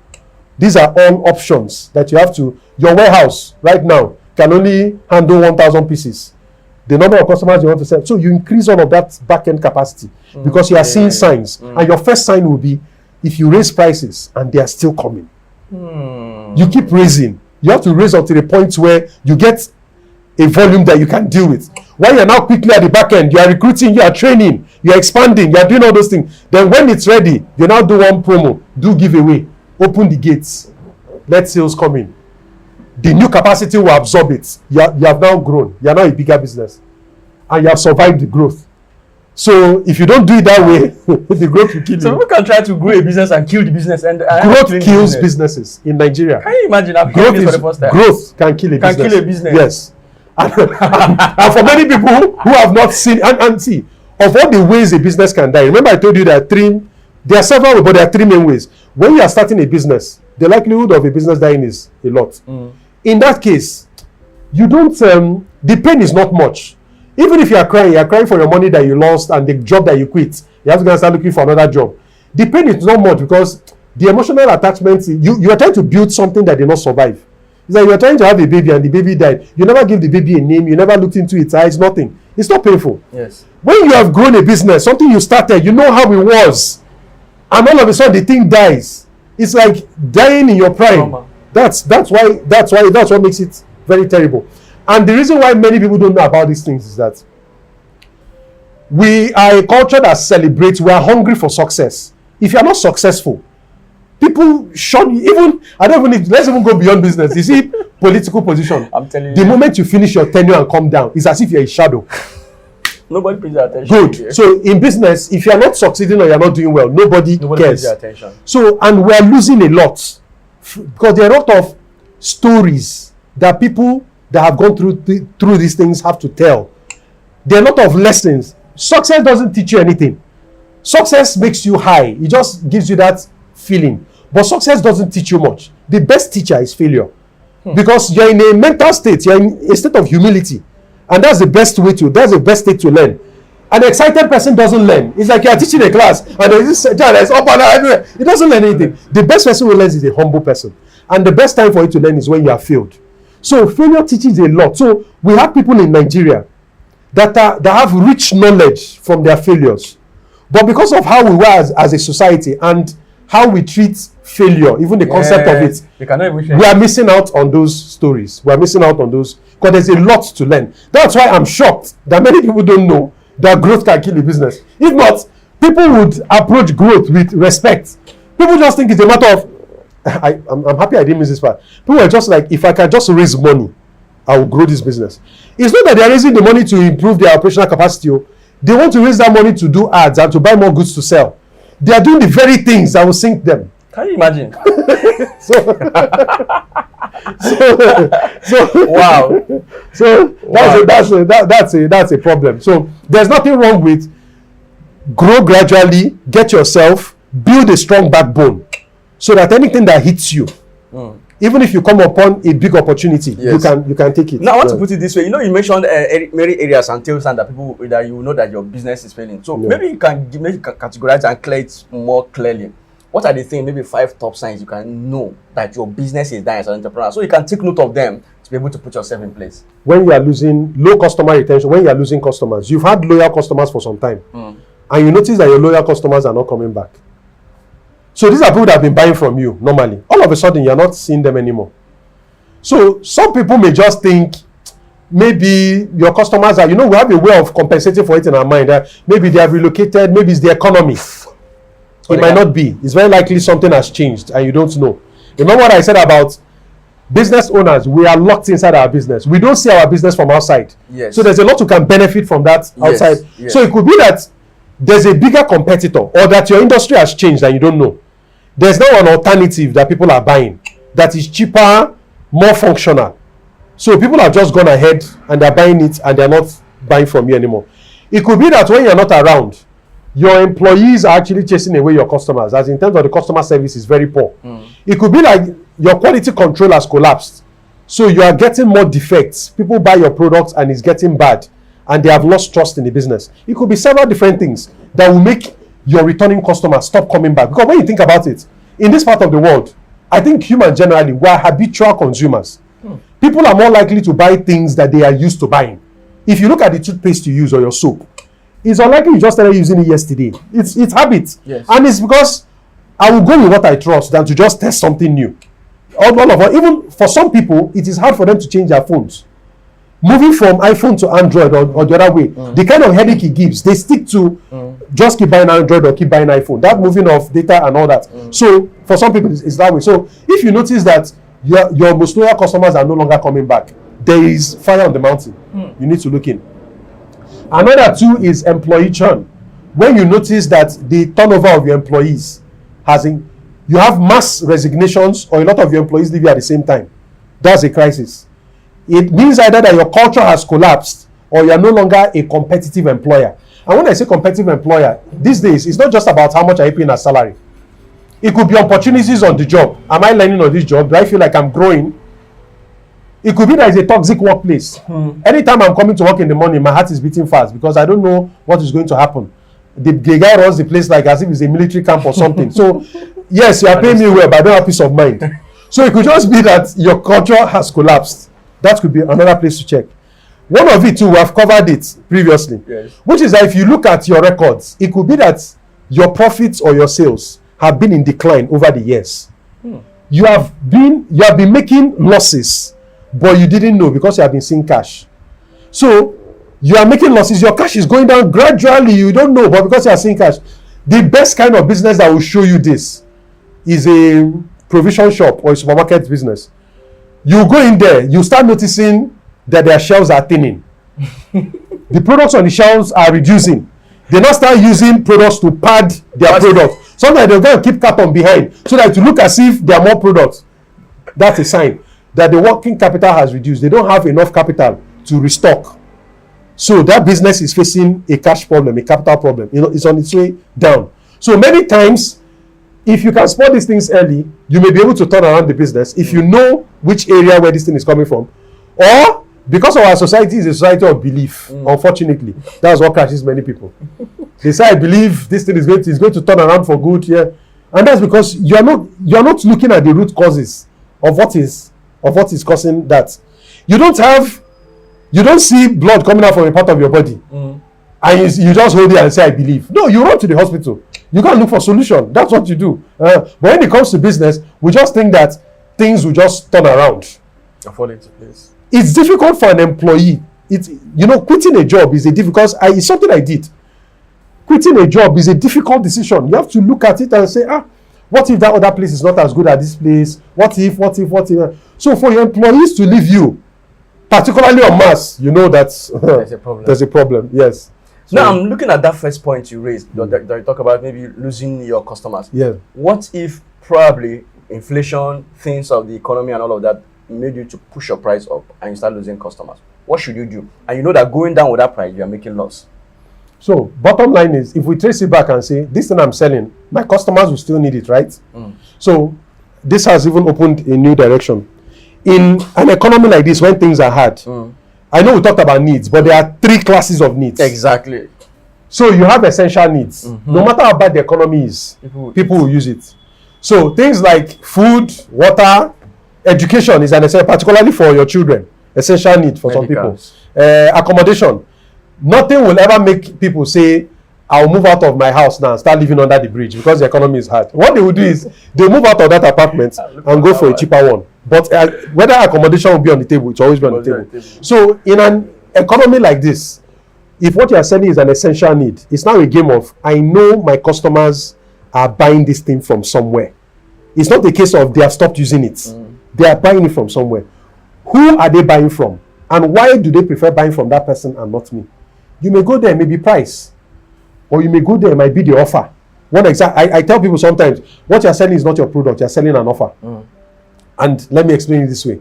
If you sell a car, and you say, this car, you're selling a Toyota Camry, 10 million, cash and carry. That's how you've been selling your cars. Now the economy has come in, people cannot even find that 10 million to buy. Now your competitor is doing, I sell this car, the price of this car has risen, it's 12 million, but pay 3 million, you take the car and go, then you pay me over the next 6 months. Now it is easier to buy from that person, especially if I have a steady job. Easier to buy from that person than to buy from you, who is insisting on 10 million in advance before I carry the car. So it could be that that's what your competition is offering a better offer. There's also another offer. Somebody comes in and says, I know you're buying this car because you're an office worker, you need to impress your clients, your fellow colleagues and all that. You know what? Pay me 400,000 naira, take this Camry. The 400,000 naira comes with a driver that dresses like a pilot. All you do is buy fuel for the car and pay me my 400,000 naira every year. So you don't need to pay me 10 million. You don't even need to pay me 3 million. You're a well-paid oil worker. Pay me 450k every month. You're getting a package of a car and a driver. Nobody knows you don't own the car. Everybody thinks it's your driver. So bottom line is, I've given you what you want, but without the cost of it. At the end of the day, the customer ends up with the same car, different offers. What has changed? These people changed the offer that they are giving. So if you're not looking out, it may just be the customer still needs the car, but how are they being offered the car? That's what you have to look at. So many times if you look out there, it might be that your competitor is more creative than you are in terms of the offer. Yes. Sometimes I can sell another thing to you and say, normally you pay me 20,000 naira for this thing every month. Your competitor is now saying, pay me 150k and you have it for 1 year. So your competitor is giving a volume offer. Because in this economy, people are thinking of saving costs. Yes. So the competitor has locked in more money, has locked in your customer for a longer period. That's true. So for the next 12 months, you are not seeing that customer. So your competitor is now using a longer lock-in to lock in your customers. And maybe that's why. So if you don't investigate, and many times these are simple as, some people don't have their customer information. They just take it for granted that people will come into their place of business and buy from them. They don't have customer information, because this is a time where customer information would have been, you call and say, Mama Rashidat, I've not seen you. What's going on? She'll not tell her, there's this other person who opened up, I would have called you, but by the time you call 5 or 7 people, you will notice a pattern. That's how you know whether you need to sit up. And you might do this for an extended period, and you may find out that even your industry is going out of fashion. It looks like generally all of you are suffering. And that's because something else has come in to replace. One example, since Starlink came into Nigeria, I will not be surprised if some people who used to offer those customers internet service are complaining that they've lost their customers. If you then listen, you'll not be like, oh, there's this bigger competitor that's coming, so all of us are struggling.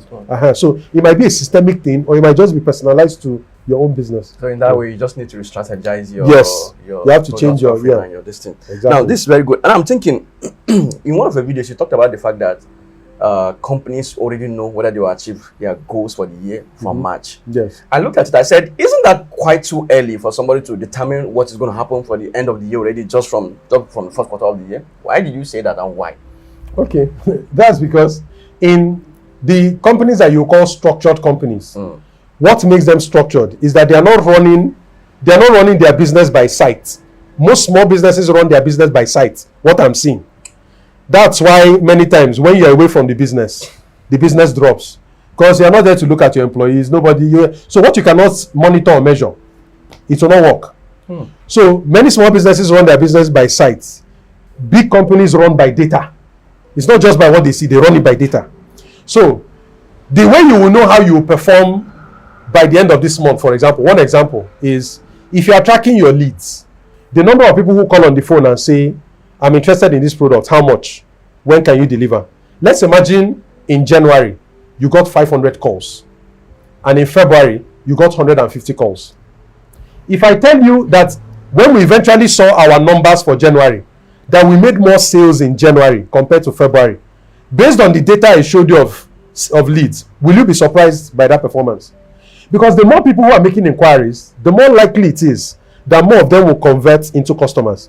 The less that are making inquiries, the less likely it is. So that is a leading indicator that will tell me that, based on what we are seeing, this is where the performance is going. So that if that thing I'm tracking, even though somebody calling on the phone and asking about your product, is not a sale.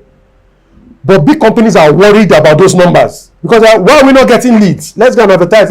Let's keep the lead numbers up. What else can we do? Because they know that is a predictor. So big companies have things that they are tracking that are predictors of performance. They track how many hours their employees have been trained per month, per year. The longer your employees are spending in training, the more likely you will see improvements in performance. They are tied. So they are doing things on the back end that will reflect on the front end. Small businesses run it the other way. We will not know our sales until we see our sales. There's nothing to predict because we're not tracking anything. So that's why I said banks can, based on, they have the benefit of historicals, because when you look at your history, there's usually a trend. There are even things called cycles. So supermarkets, for example, the best time of the year for them is towards Christmas, which makes sense. Hotels too, they have that same, almost, there are some businesses that have their cycles. So by the time you have the benefit of the cycles that you have, you look at your year-on-year performance, your market research, and all these other leading indicators, you can comfortably say, like right now we're in February, I can bet you that Coca-Cola knows how much they will make this year. They know how much they are going to make this year. Even if they are going to miss it, they will not miss it by too much. Because usually these things have a margin of plus or minus. They won't miss it by much. But some things could happen. Like, nobody knew that COVID-19 was coming up. And it hits the world like a storm. Anything could happen to change that kind of plan. You may be having a particular notion or average of what you're going to get at the end of the day. Any disaster or natural occurrence could take place. So that's what they call the providence of things that may happen that you cannot control, or force majeure, rather. Yes. So if such kind of thing happen, how do you now determine that because of you have predicted that before the end of by first quarter of the year, this is what you're able to do? So what then makes you to determine that because of you achieved this for the first quarter of the year, is going to repeat itself all the way to the end of the year? When is the last time something like COVID-19 happened? It's almost 100 years. So even when you plan, you're not planning for, they call them black swan events, once in a lifetime events. They can happen, but in those big companies, they have a BCDR, business continuity disaster recovery. It's called a disaster. COVID in those companies is a disaster. So they usually have a disaster recovery plan. If you look at their disaster recovery plans, most of their data centers will be in Lagos, but they have failover sites in other parts of the country. And the reason is that by the time you assess the risks of a place like Lagos, it's a coastal city. A natural disaster like flooding is a threat here. A major storm, disruptions, it could be social disruption, political disruption, and for any reason they lose their data centers or whatever. They have a failover site. Many of them, some of them, they have hot site, cold site. Hot site means if the primary one goes down, immediately the second one picks up. So they've already built in all those redundancies. Facebook, for example, has servers across the world. So that if any server goes down, they fail over to their... So COVID is in the realm of disaster, and they have a plan for that. But in the normal course of business is what we're talking about now. In the normal course of business, we can predict how the business will perform. Just from the first quarter of the year. From the first quarter. If somebody is running a business and the first quarter of the year is terrible, that means the end of the year is going to be terrible. Not exactly, because these plans are corrective. So as you are going, that's why if you notice in companies, for many small businesses, for many of them is at the end of the year that they really know where they stand. Did we make a profit this year or not? For many of the big companies, they have a monthly review, which most people don't know about. The one we often hear is quarterly review. Every quarter, they will have and that's usually the one where sometimes they'll have calls with their shareholders. They have like annual report that is released. If you're a listed company on the stock exchange, you release something. Then there's half year, then there's full year. All of these are checkpoints. There's no way you'll be doing checkpoints end of January and you see there's fire on the mountain. Ask if you have any friend that is a banker, they will tell you when the bank is not performing well, the meeting for that month will be a wash down. Seriously. Some people cry in the meetings. Yes, now, because they will tell you your job is on the line, you're this, you're that, you have to perform. So by the time you're going to the next month, you're on fire. You do whatever. And by the time you do February, they now tell you, okay, that's good, keep it up. We're getting close, but remember, we still have a deficit. So it's corrective. They are watching themselves, they are learning. Yes, that sort of thing. Now, what do you think are the major mistakes you see growing entrepreneurs make in business? Growing entrepreneurs. The first most obvious one is the pressure to prove that you are making it. Yes, I think the biggest benefit, because you need to understand, as somebody who had a corporate background, I know how it feels like when you are in corporate, you are wearing the suit and people regard you as you are doing well. Many times on the other side, we are taking salary advance, we are taking loan. Some of us have loans in the bank and things like that, but we will not tell you. And that's because it's about keeping up the face that you are doing well. What I often envy, particularly with informal entrepreneurs, is that it's as if they have that inbuilt capacity for delayed gratification. Many employees don't have delayed gratification. If you want that, buy the phone now, after you can take a loan, buy the car, you can take a loan. There's no delayed gratification. In fact, you are encouraged. Your company will back you. They will shorty you, right?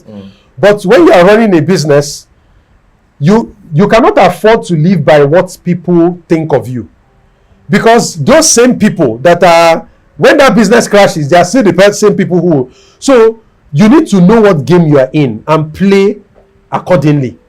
So there are sometimes people will be like, but oh boy, you don't pass this car now. You don't pass this thing. It's nobody's business to tell you what you don't pass, because we're not on the same lane.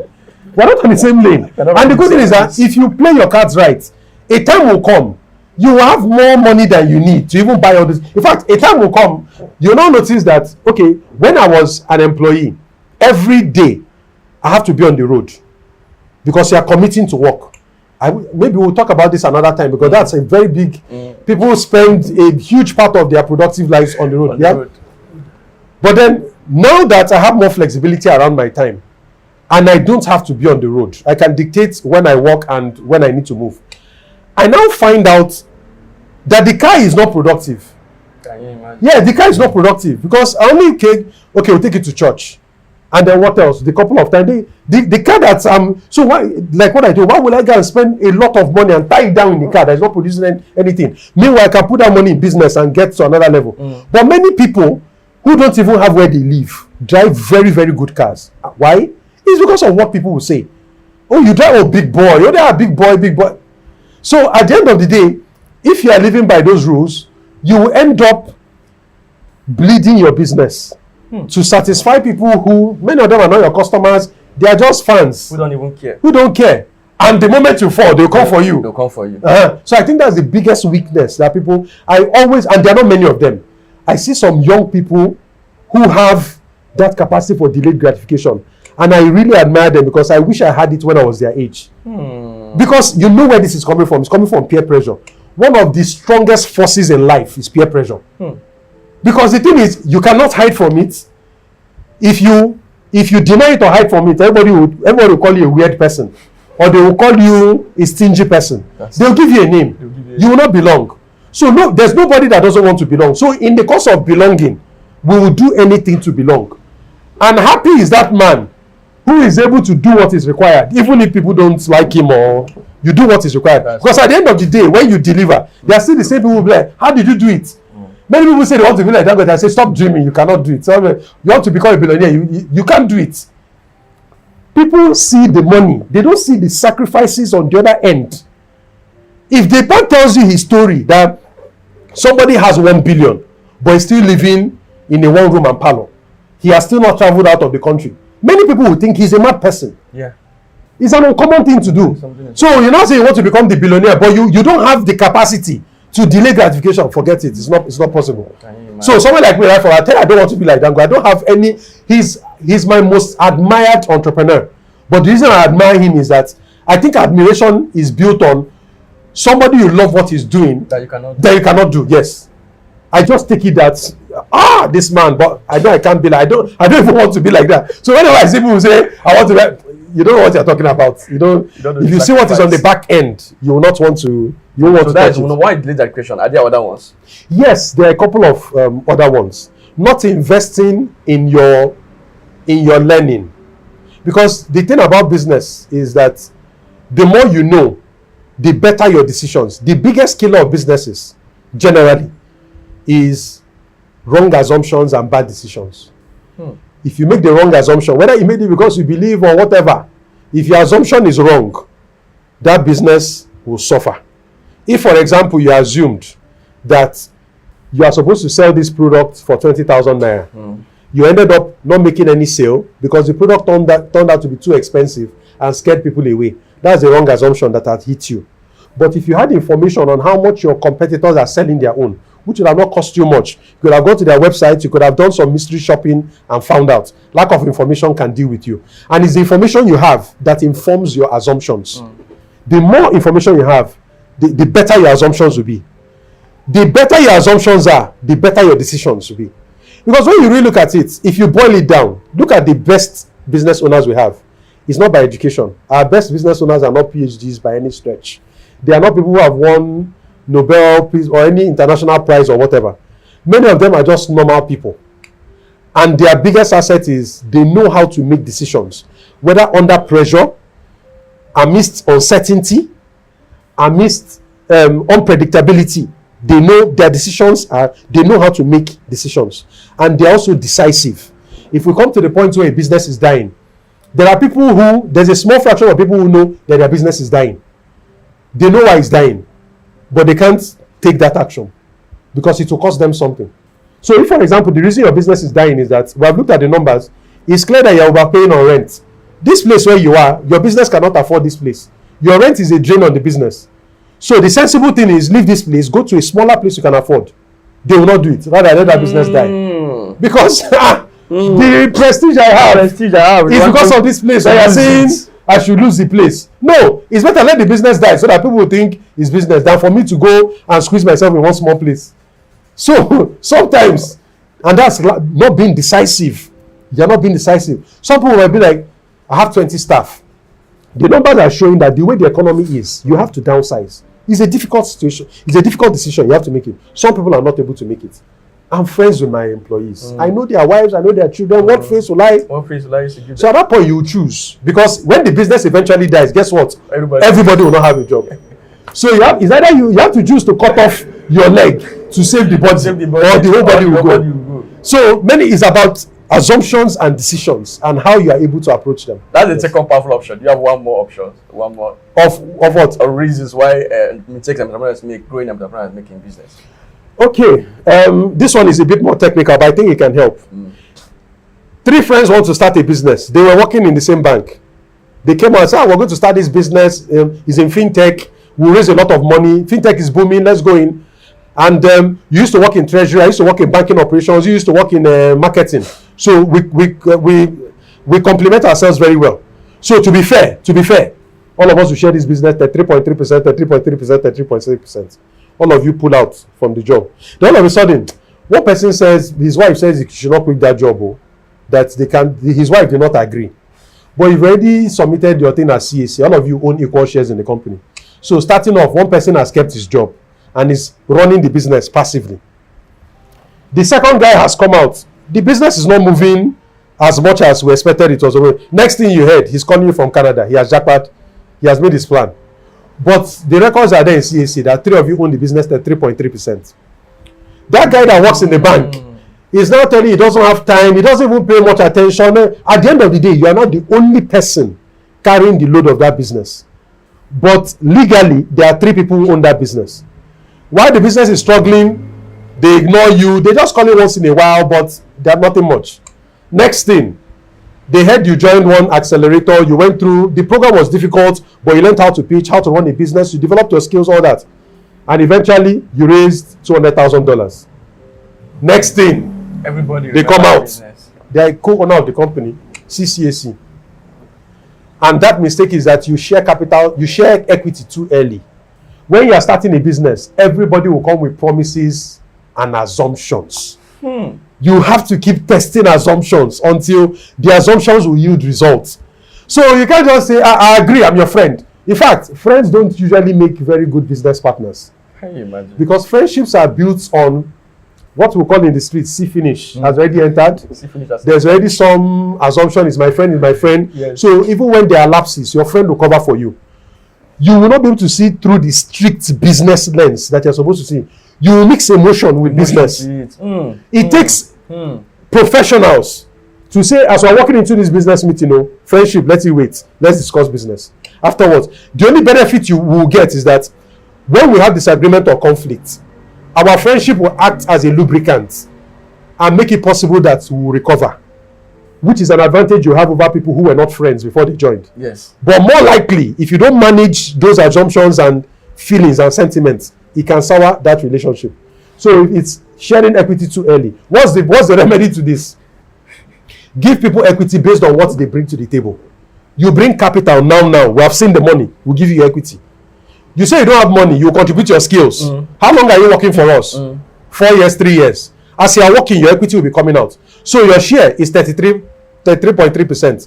You are committing to work for us full time for 3 years. Every year we release 10.1% for you. So as you are working, your equity is coming out and you are delivering.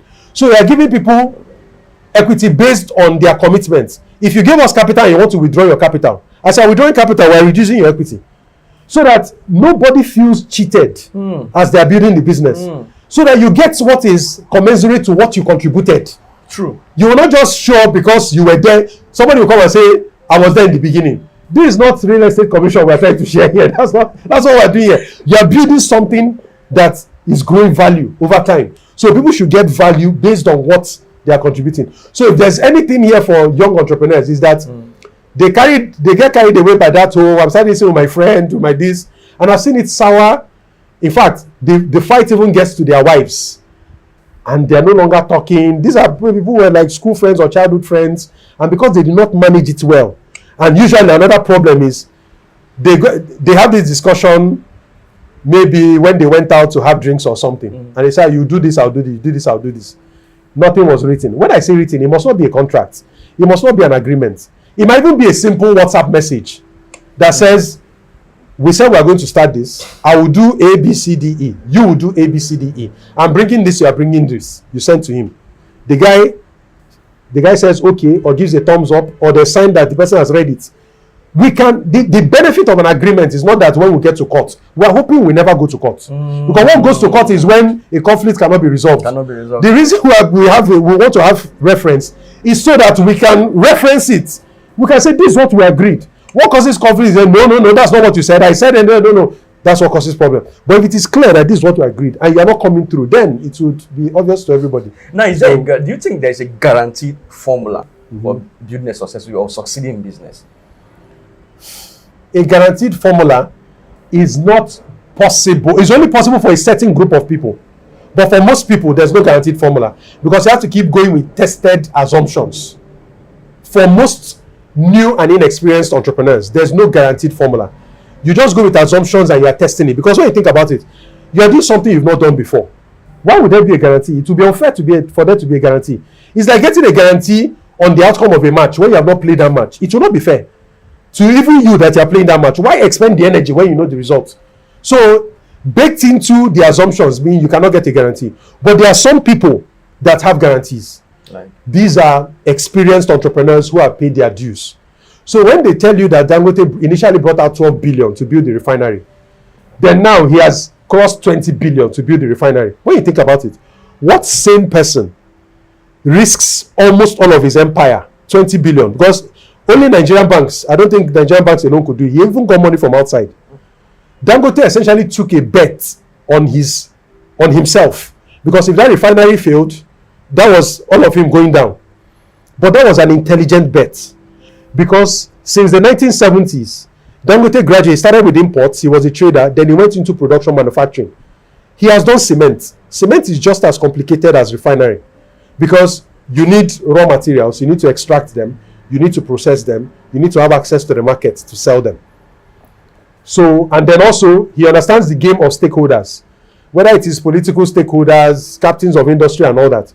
And he knows how to recruit talent. That's one thing I noticed, even from way back then when we were in one of his strategy meetings. You see, back then, it was all, you got into the room, I only saw like 2 or 3 Nigerians there. The rest of them were Indians, Pakistanis, as at then. I don't know what the makeup is now. So he knows how to get quality people who are very experienced technical people who have done refinery work before, who have built refineries before. So Dangote himself may not have built a refinery, but he's working with a team of people who know what they are doing. These are people that can even assess the level of risk and tell you where the biggest problems will come from. So you can see that even when he was facing challenges, when NNPC came for him, he was ready, he had his lab. He said, see the results of the thing in the lab. Where's your own lab? So he was ready at every step of the way. But what we don't even know is that it's likely he preempted this thing, because there's a new trend that is on ground now, which I'm sure he foresaw, which is that whole thing of his petrol is better than the NNPC one. Blah, blah, blah. Many people don't know that he has a hand in MRS. He had stakes in MRS even before the refinery.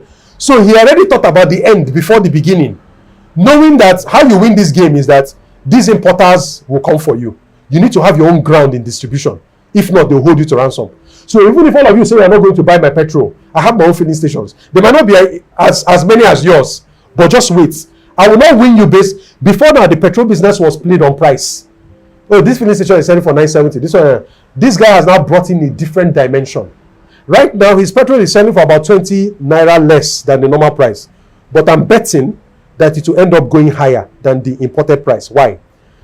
He's not playing a game of price now. He's now playing a game of quality. This is the first time in the downstream that we're playing a game of quality in that business, because whenever petroleum products land in Apapa, all of them are usually the same thing. We don't know what is inside. They sell it to all of them. That's the same thing they sell across the country. So you cannot compare this filling station zone to another. We're not doing quality then. Now we're playing a game of quality. When I'm not telling you that you can buy this petrol, same quality, to last you 2 times, whatever it is. So that is the innovation you can bring in when you are an experienced entrepreneur. So you're talking about, so what you mean now is you have to be an experienced entrepreneur for there to be a guaranteed success. Yes. For you and what you're doing. Because the traps that would have held you, you've been caught by those traps before. I've heard lots of many entrepreneurs who say, or even successful people will talk about the fact that there are some things that if you do consistently and continuously, it is guaranteed your business is going to be successful. Like I watch Patrick David a lot. He will talk about the fact that if you outwork, out-improve, out-strategize, and outlast, that you are going to guaranteed to be successful in your business. So is there not something that if somebody is doing guaranteed, you'll be successful, even if you're just coming into the business as a fresher? So if we look at it on a rudimentary or fundamental level, yes, if you consistently make sales and you keep more of your first-time customers, so everybody, anytime a customer buys from your business for the first time, that is an important moment in the life of your business, because either of 2 things will happen. If that thing they are buying from you is something they will need again, it's either they come back to buy from you again or they buy from somebody else. So the first time they buy from you is an opportunity for you to retain that customer. Why? A business that retains customers is usually more successful in the long run than a business that does only first-time customers. If you are doing only first-time customers, you'll be on a treadmill. What it means is that if people buy from you once and you don't see them again, there's always the pressure for you to go out there and go and look for customers. But if you're a customer and you know that there are people who depend on you as a matter of habit, you are in a much more solid position. But still, that does not guarantee your success in business. Why? Because there's another level. If the amount of money that is leaving your business is more than the amount that is coming in, the business will die. It's going to be a matter of time. Because a leaking bucket may only be able to keep holding water as long as the tap is rushing. The moment the tap reduces or goes off, we find out that bucket is compromised. That sort of thing. So if you have more money coming in than is going out, the chances that you succeed is there. If you can build a team such that, so look at these three factors. You are retaining customers, you are making more money than you keep, but all of a sudden you fall ill or something happens to you. No matter how well you are doing with the first two I talked about, that business is gone. So you need a team of people who can replace and project you. So you have a business that is doing well in Lagos. You heard that there's money in Abuja. You want to move to Abuja, but you cannot be in Lagos and Abuja at the same time. You will need to expand yourself so that you have people who are representing you there. But here's the thing. I'm of the school of thought that you should be paranoid in business, which is that expect that somebody is coming for you. Your competitor, regulator, market forces will change. It's better that you think that way.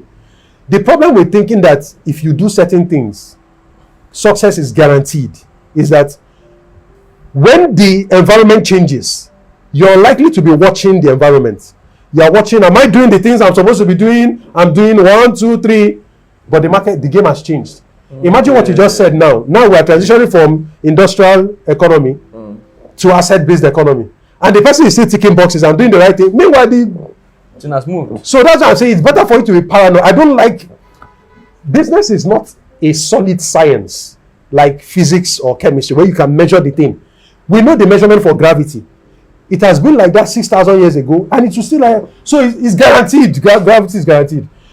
Maybe it's got my background in engineering. When somebody asks me for guarantees, I'm thinking of a constant, something that if you do, it must work. If you're designing equipment or a vehicle and you factor in gravity, it's a constant. You can keep changing on your board. You can count on. There's nothing in business like that. You can do the best you can, but there is that factor where you have to keep looking. You have to keep looking around you. Is there any threat? Is there? Yes. It's always. It has to be there. I think this is a complete shift from popular belief and popular idea that people. Now you talk about also in one of the videos. You talk about there are traditions that big successful companies always imbibe to ensure continuous success. Now, is there a way that young entrepreneurs can also imbibe some of those traditions, and what are they? So I'll start from the basic ones. Something like budgeting. Budgeting is something that is simple that businesses can do. But the reason why many businesses don't do budgeting is not because budgeting is hard, but it's because budgeting requires discipline. You know, looking at your numbers and knowing, okay, how exactly do we expect to perform? Petty theft is more common in small businesses. Because when there's no budget, a budget is the first trigger alarm that something is off in your business. So for example, one aspect of budgeting is you're controlling your costs and you're saying, this month we're going to spend 3 million on diesel. At the end of the month, you end up seeing 4.5 million, excess of 1.5 million. It's either of two things happened. It's either during the month, the price of diesel increased, because we know on a normal, we know the range of diesel we use in the business. It's either the price of diesel increased or we use more volume of diesel, or the two of them changed. The price changed and we use more diesel. This allows you to be more surgical in your business. If it is that price changed, that's out of your control. If it is that volume changed, what happened? If volume changed, if we use more diesel than required, that means we're doing more business. We're open for longer. We're producing more. So I need to see the effect in our sales or in our production. That cost has to touch something. If we spend more on diesel, but we do not sell more, we do not produce more, what happened? Why did we just waste 1.5 million naira of diesel? You don't need to dig much more before you find out that somebody is stealing diesel. And your staff will now be asking, Oga Day US, how does he know that we are running diesel racket here? You are running your business by data, not by sight. By sight is you go and put CCTV. Nigerians know how to beat CCTV. I can tell you Nigerian employees know how to beat, because I've been in some business places. They tell you that for the past 2 weeks, CCTV has not been recording. All of a sudden, either somebody disconnected it or something. They know how to bypass CCTV, but nobody can bypass data.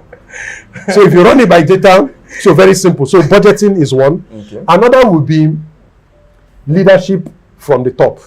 Because at the end of the day, your employees will not do what you say. They will only do what you say when you're around. But when you are not around, they will do what you can monitor and what you can measure. So that is why. So there are two ways you can look at it. Measurement and monitoring is the hard way. Leadership is the second way. If you are leading by example, there is even some small businesses, you go in there, they just hired a new employee. Somebody who is bringing their baggage or their poor mentality from another place. They come in there, Oga is not around, but the existing employees that say, please, we don't do that here. We don't. It's not that Oga said we should not do it. We don't do that here. That's because you now have shared values with your people. They now have a buy-in. There's a sense of ownership in the company. This is not just a place they work. This is like their identity. They want this place to prosper. Yes. So those are some of the things. And you notice that's why big companies, they don't, almost every banking hall you go to, they tell you our values are this or that. There are some directors in some companies that if they stop an employee, you go to headquarters for anything, they just stop you and ask you, what are our values? You don't know it. They will refer you to HR. Wow. Yes, they expect that somebody who works in the company. Yeah, even one of the places where I work is where if one of the partners gets you on the staircase or something, it might just be your unlucky day. They just ask you, what are our values? You don't know the values. You are going to HR.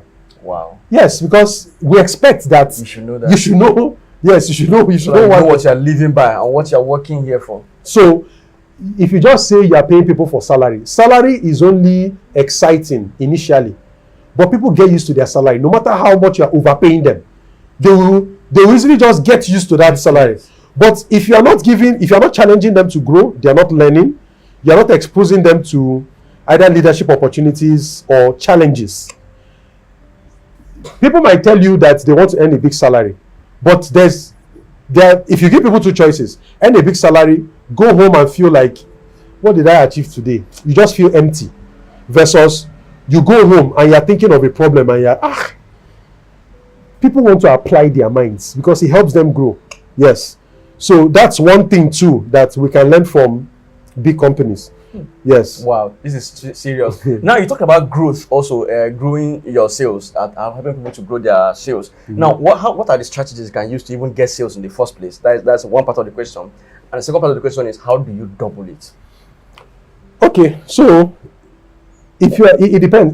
If you are making a level of sales right now, the question would then be, people like what I'm selling, evidenced by my sales that I have now. Okay. How can I get more of these people to buy from me? Because if these people are buying from me, more of them will likely want to. So, but what I found generally is that, because of course sales is connected to growth. The more you can sell, the more. One of the major bottlenecks for sales is visibility. So there's this thing that people say, a good product sells itself. Yeah, before, yes, but not now. And the reason is that it's not that the statement is a lie, because why it's happening is that a good product will lead to word of mouth. People will buy it to be happy and they will talk about it. Before the digital age, when we were manual, where we depended on, it's fine. But in this digital age, you are going to be on the slow lane. If people are using word of mouth versus if you have that digital or maybe social media platform, or you have more visibility, right? So a product will not just sell itself. You have to actually expose it and give you visibility. So the bottleneck I think many businesses have is that they are struggling with visibility. If you look at them, we have very creative people in this country. Fantastic products. Yes. Very good products. Their problem is there are people that need those products that don't know that these people exist. True. So it's a problem of visibility. When you now drill down to visibility, why are you not making yourself more visible? It usually breaks into two things. They will tell you they don't have the money to advertise themselves, or, which is more common, they will tell you that they don't like to brag. They don't want to show themselves. They just want their work to speak for itself. We have a problem of, particularly with capable entrepreneurs, we have a problem of overwhelming modesty. Yes, they just, I don't want to show and the reason I can relate to this is that this is a struggle I went through personally. Even when I had clients back then, 2016, 2017, they were like, this is great work. How come more people don't know about this? A lot of people know. I'm like, why would I go on? I used to look at social media as people who are narcissists, people who just want to show themselves off or brag, or people who are very interested in self-promotion. That's why you go to social media. Why would a respectable person go to social media to go and announce themselves? Funny enough, this is how many people still think. They will tell you they don't want their face. Yes. They don't want their face. They like their what excuses did I use? I'm a private person. I'm a professional. I don't do that. I'm not Gen Z. I use all kinds of excuses to justify it. But the impact on my business was real. Man. Okay, you have a good product. You have a good service. Your problem is visibility. If more people know about you, they will buy from you. And unfortunately for me, I fought it for 8 years, even though I knew better. That's to tell you how powerful this thing is. Wow. In fact, I went through back doors. Wow. I write very well. So I did writing on my website, blogging, for a huge part of that 8 years. And it was shared a lot. In fact, many times I will not even write with my own name. I'll write my company name. So the real author wasn't known. But I could see that a lot of people were, this is fantastic work, fantastic research. But after writing, I now went to podcasts, verbal podcasts, no face. I did 102 episodes of a podcast. Just so that my face will not show. Then I did pictures. And then eventually. But it's the difference is as clear as night and day. The moment I eventually owned up to it and said, I am the chief marketing officer of my business, I need to stop hiding behind my corporate brand. True. That's what people do. They give you, I'm the MD. Nobody cares what your company, who are you and what do you do? So I was hiding behind my brand.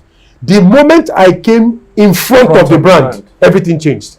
And it's not far-fetched. Go and look at UBA on all their social media. How many followers does UBA have? Look at the followers of Tony Elumelu. Tony Elumelu has far more followers than his company. Dangote and his company, same thing. Elon Musk and all his companies, same thing. Donald Trump and the Republican Party, same thing. Whether you choose our president or Atiku, any of the presidential candidates versus their political party, same thing. The person is stronger than the corporate. The personal brand is stronger than the corporate. Wow. I fought it for 8 years. I used intelligent arguments. Wow. But I was fighting something that was clear on the market. A losing battle. And the moment I embraced it, so for me, how I lived with it is this. You know, I was always at times, I say, these people are promoting themselves, they are doing this. So for me, for anybody who looks closely, anytime I'm on social media and I'm sharing anything, the spotlight, the focus is on my message. Many people, if they really think about it now, they don't know much about me. My personal, I will not go to a restaurant and tell you, see what I'm eating, I'm flying here. I'm not interested in that. I'm on social media because I've accepted it as the key source of visibility for my business. And that's what it's there to do. Some people are there because it's their business model. They are making money from advertising revenue. So it makes sense to dance on social media. It makes sense business-wise to dance. It makes sense to be deliberately controversial. Anything that will generate views. Why? Your business model is an advertising model. So anything you can do, generate views. Because your money is tied to views. Social media is a source of clients for me. My clients will not be impressed with my dancing. They will not be impressed with what I eat or where I fly to. They will be impressed with my ability to understand and solve their problems. And that's what I'm focused on. And the moment they get it, once they get on, what am I hearing? Where have you been all my life? And when I tell them, I've been on the scene since 2014, they'll be like, it's a lie. Just coming up yesterday. And that is what is happening to many businesses. The moment you unlock visibility, because visibility is the first toll gate. The second toll gate is interest. If people don't know you exist, you will never know whether they're interested in what you sell or not. So interest is the next one. After interest is decision. There are people that know you exist. They're interested in what you sell, but they've not decided to buy from you yet. Sometimes it's about timing. I don't need it now. I may need it later. Sometimes it's about procrastination. I want to buy it. Sometimes it's about risk. I'm not sure. So they need more confidence in what you are doing to make that decision. Then after decision is action. Some people have decided, I'm going to buy this product this year, but go and pay. Maybe it's not clear where they will pay. Maybe it's procrastination again. But we cannot even talk about interest, decision, action if the gate is closed. The upstream gate is visibility. If people are not seeing you, what are we checking? Interest, decision, we're wasting time. And the thing is, visibility and interest is the work of marketing. Decision and action is the work of sales. So marketing hands over to sales. So the biggest challenge for people when they say, I'm not making sale, no, your marketing is broken. And the reason your marketing is broken is visibility. Not many people are, and our kind of people are particularly handicapped. The corporate environment makes you diminish yourself because you are paid based on size. So the average, you might see somebody who has worked in an oil company or a bank for the past 30-35 years. They've never been in a situation to sell anything. If you're an employee, you don't need to sell anything. Just show up, do your work, they'll pay you. But the moment you start a business and you have to sell, that's when you now realize that it is one of the most uncomfortable things for you. Because sales many times, it gets personal. Because some people are, the biggest barrier to sales is fear of rejection. Yeah. Because I think that if you reject what I'm selling to you, you have rejected me as a person. Is it that I'm smelling? Is it that I'm... But the truth is, it has nothing to do with you. But it's not that easy. For many people, it's not that clear that what I'm selling is different from me. It's usually because I'm the one telling you about it.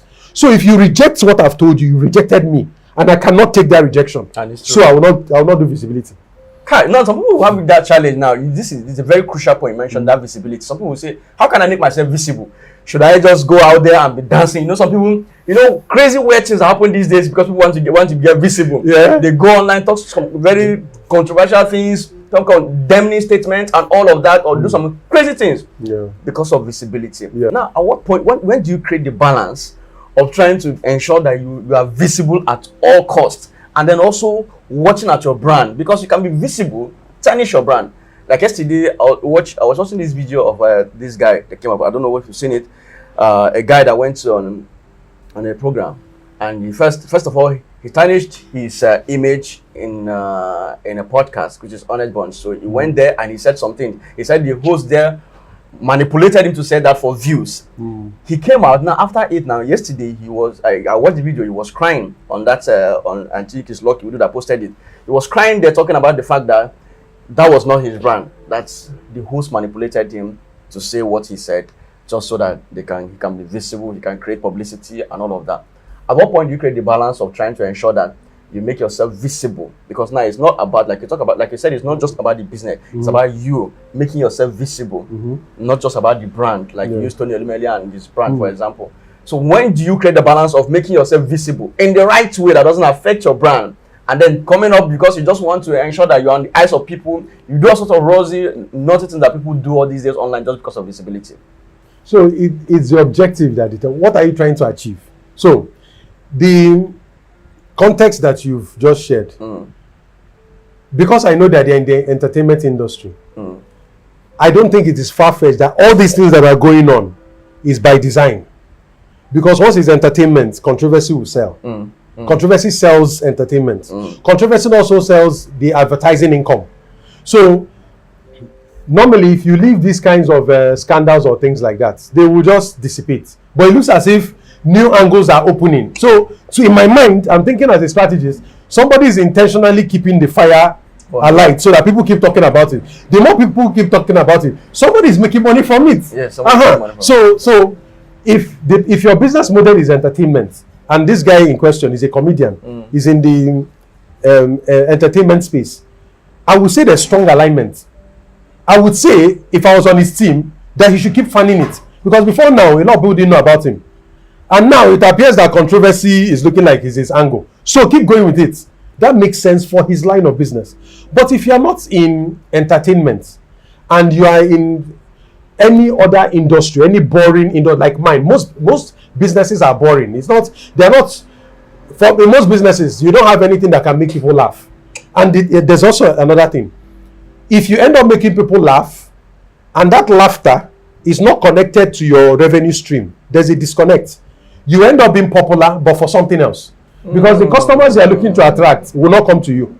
It's not a message. So you end up having a lot of followers, but they will not convert to customers.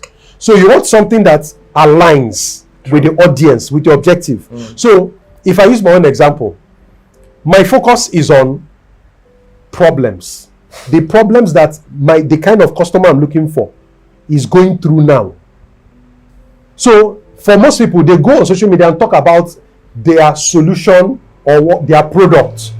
Most people on social media are not looking for products. They are looking to distract themselves, or as they say, cruise. That's what they're looking for. But I told you that problems are a showstopper. Problems are powerful. The moment you connect with somebody's problem, you get their full attention because it's something they're struggling with. So you connect to the problem that your customer is facing right now.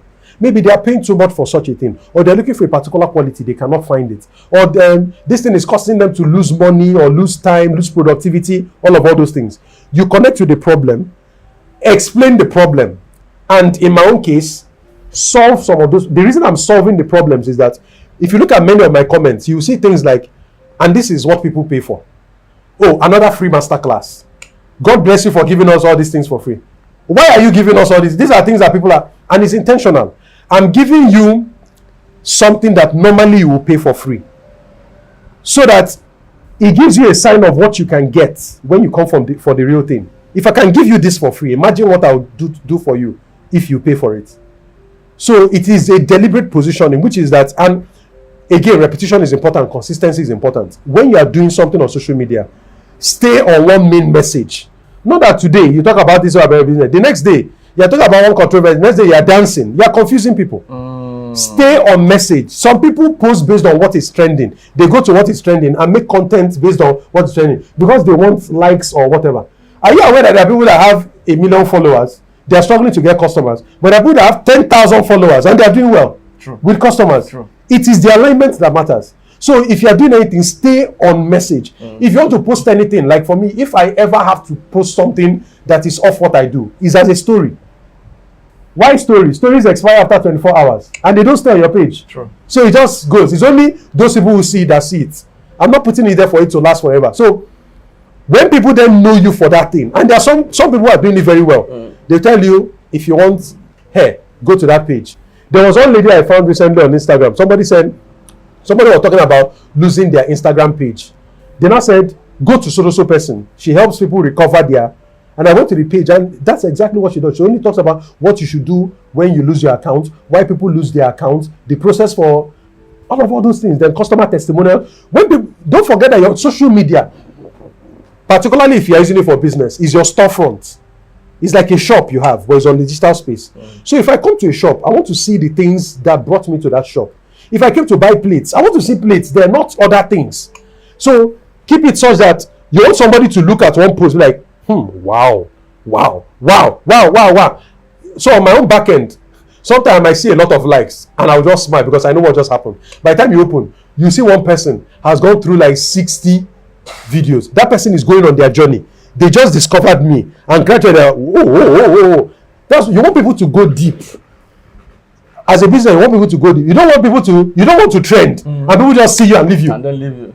That's not what you're doing. You don't want touch and go. You want touch and hold. You're like, wow, I have to follow this person. This person is talking about something that seriously affects me. So talk about people's problems. Another thing you can do that helps you get very visible is free stuff, but not in the way that people do it.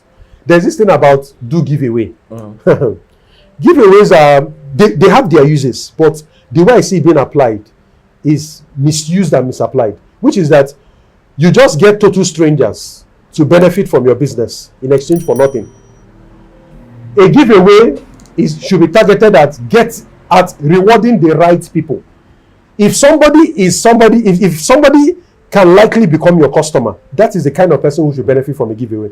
Because even though they are not your customer now, they are in your pipeline, they will likely.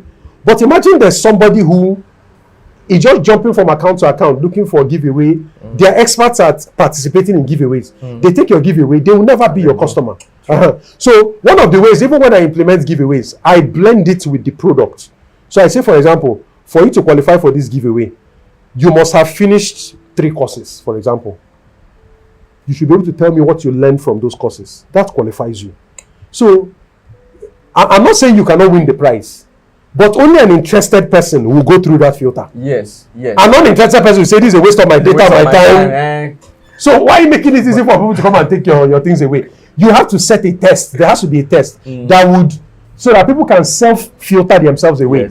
Yes. People then say, I'm willing to do this challenge. The ones who go through the challenge are your people. Yes. The ones who don't go through are not your people. But for you to just say, fastest finger. You get everybody. So now, succeeding in this part of the world can be challenging. Now, what do you think should be the mindset of an average person running a business in this part of the world that can be able to help you to succeed? Business takes time. Business takes time. Building a lasting business will take time. There are principles that guide it, but it will take time. Just like everything in nature. You cannot have a child in 1 month by having 9 pregnant women. You cannot fast track it. True. You have to wait that period. You have to wait that time. Yes. So if you go through the phases, for me, phase 1, you start. You have something to sell. You are testing your assumptions. Okay, your customers are buying from you. You're asking them, why do you buy? What are the things you like? You are building on the feedback that you're getting, refining the value that you offer the market. You are watching your competitors. You know the special gap that you fit in the market. You are working on your visibility. It's just a matter of time. These things will aggregate. Now, in my line of work, I've come across many businesses. Interestingly, many of them are informal businesses. They will tell you they've never taken money from a bank before. And you look at their revenues, these guys are doing multi-billions. They've never taken money from a bank before. Where did all this capital come from? It came from within the business, reinvesting profits back into the business. And you now add time on top. Before you know what's happening, there's money everywhere. You're now asking yourself, so all of a sudden the person is now divesting into, you don't get to a point where you're in an excess cash situation. Yeah. More like, I have more money than I know what to do. And this business doesn't need more money. So you now see the person go and buy one, the person now goes into real estate. Now goes into other businesses. That's true. Yeah. And this is a good opportunity for us to go into that. There are some people who want to start a business. They tell you, my concept for this business is, this business will be importing cars. Then I want to have like a mechanic workshop that will be doing this. Then I want to set up a poultry farm. They mention like 5 or 6 businesses. They say they want to start a group of companies because they've watched themselves. They are serial entrepreneurs. That is, serial entrepreneurship is one of the most misleading things I've seen happening, particularly with young and inexperienced entrepreneurs. Wow. I'm not saying it is not true, but what they are practicing is parallel entrepreneurship. Parallel entrepreneurship is when you are starting different businesses at the same time. The problem with business is that every business is unique. They will demand certain things. So some businesses are time intensive. They will not require too much capital from you, but your time is needed. Some will require a lot of capital. Some will require, you need to partner, you need other resources and things like that. So imagine being pulled in different directions by 5 different businesses, and all of them are the same level. This is like having 5 babies, and in the middle of the night, all of them are crying at the same time. You can have 5 children at different ages. In fact, if you do it, guess what? The older children will be helping you with the younger children, which is what happens in business. If you do serial entrepreneurship properly, the way the Dangotes and the rest of them have done it, you have to build your foundation business, your mothership business. That's the business you spend the longest time in, paying your dues, taking the blows, suffering the scars and all that. That is eventually the business that when you get it, it will accumulate capital and start to give birth to all these other businesses. Those businesses will take time before they stand, but the mothership will keep supporting. And then at that point, people look at the Dangote and say, he's a serial entrepreneur. He has cement, he has salt, he has sugar, he has refinery. I'm like, there's a chronological order to these things. He didn't start sugar when he started cement. He didn't start refinery when he did salt. Yes. It was one after the other. And if you look at the way the empire is structured now, it looks like cement is a cash cow. That is when most of him, if he's going to pay back, if he was ever going to get into trouble with the refinery, I'm sure one thing that his financiers looked at that gave them confidence was the cement business. Because not just thriving in Nigeria, it's also in other African countries. And it is in a fast-growing sector. And even in Nigeria, he's like the market leader. You understand? So you need to have that main business that is the fallback, that has gone through everything. In fact, it's unlikely that business will crash. Then you can start taking bets on other ones. Even if they fail, you are good. Compared to you start 5 businesses at the same time. If something happens to one, it might, that thing that they call contagion, it might start to happen. Yes, to all the other ones. Talk about the first one is business takes time. That's the mindset that people need to imbibe when you succeed. Apart from business takes time, what else again? Maybe you can list 3. In terms of what? In terms of mindset that you should have to succeed in this business environment or in business. Okay. Another one will be that nobody owes you anything in business. Yes, nobody owes, because some people might be like, but I've been very passionate about this thing. I've been very passionate about this. My passion, this is my... Unfortunately, if you look at passion-based careers, if not that it was recently that music and even acting has not really taken off like that. Acting, right? You know, many actors, particularly the ones from back in the day, are struggling financially. So it's an industry where you can show your art and display your art, but it's not as financially rewarding as many people would expect. So you might have the passion, but the money is not there. People who do fine art, people who draw, are like that too. They have beautiful works. A single artwork can take weeks or months. They put in their blood, sweat, and tears. But the African market is not like the Western market, where they put high value on art. We are not yet there. We are still at the physiological, functional layer. We look at art and say, but I never chop. What am I doing with art? But the people who do this artwork are very talented and passionate people. But many of them are struggling financially. So you don't look at it and say, but I'm passionate about this thing. Why are people not rewarding me? That's why I made that thing very clear. People buy value. The day I hear that there are white people coming to Nigeria to buy artwork and they are going to be paying average of $100,000, I can bet you the value of artwork around Nigeria will skyrocket. True. People will go and start hunting it. Why? I want to buy and resell. So, but because that incentive is not there yet, and because we are not yet there as a society in terms of appreciation of art, you notice that these are very passionate people that believe that society owes them something. They are capturing something that is unique. Yes. They are helping to preserve our culture. Yes. And they are not being appreciated. Yes. That's because business is biased only towards value. If the value is not there, business doesn't care. For all the market cares, your business can burn. They don't care if there's no value. So value, very, very, very, very important. Nobody owes you anything. Nobody owes you. Nobody. If you are going to demand something from the market, you have to give something first. True. You have to give something first. Yes. True. Then the third aspect of mindset I think will be helpful will be transactions versus relationships. Many small businesses work as transactions. If you even look at the attitude on social media, it's a case of, let me just sell. I just need to take your money. Let me just take your money. That's what matters. There are many fishes in the ocean, in the river. If I take your money, I'll get on another person's money. So there's that thing about transaction. So if you ask people, how much money do you need to get to 1 billion naira? They'll tell you, if I can just sell this my product to like 100,000 customers, I will make a lot of money. But there's another variation where you don't need 100,000 customers, where you just need 1,000 customers that buy from you very frequently. So people have this perception of Nigeria has 220 million plus people.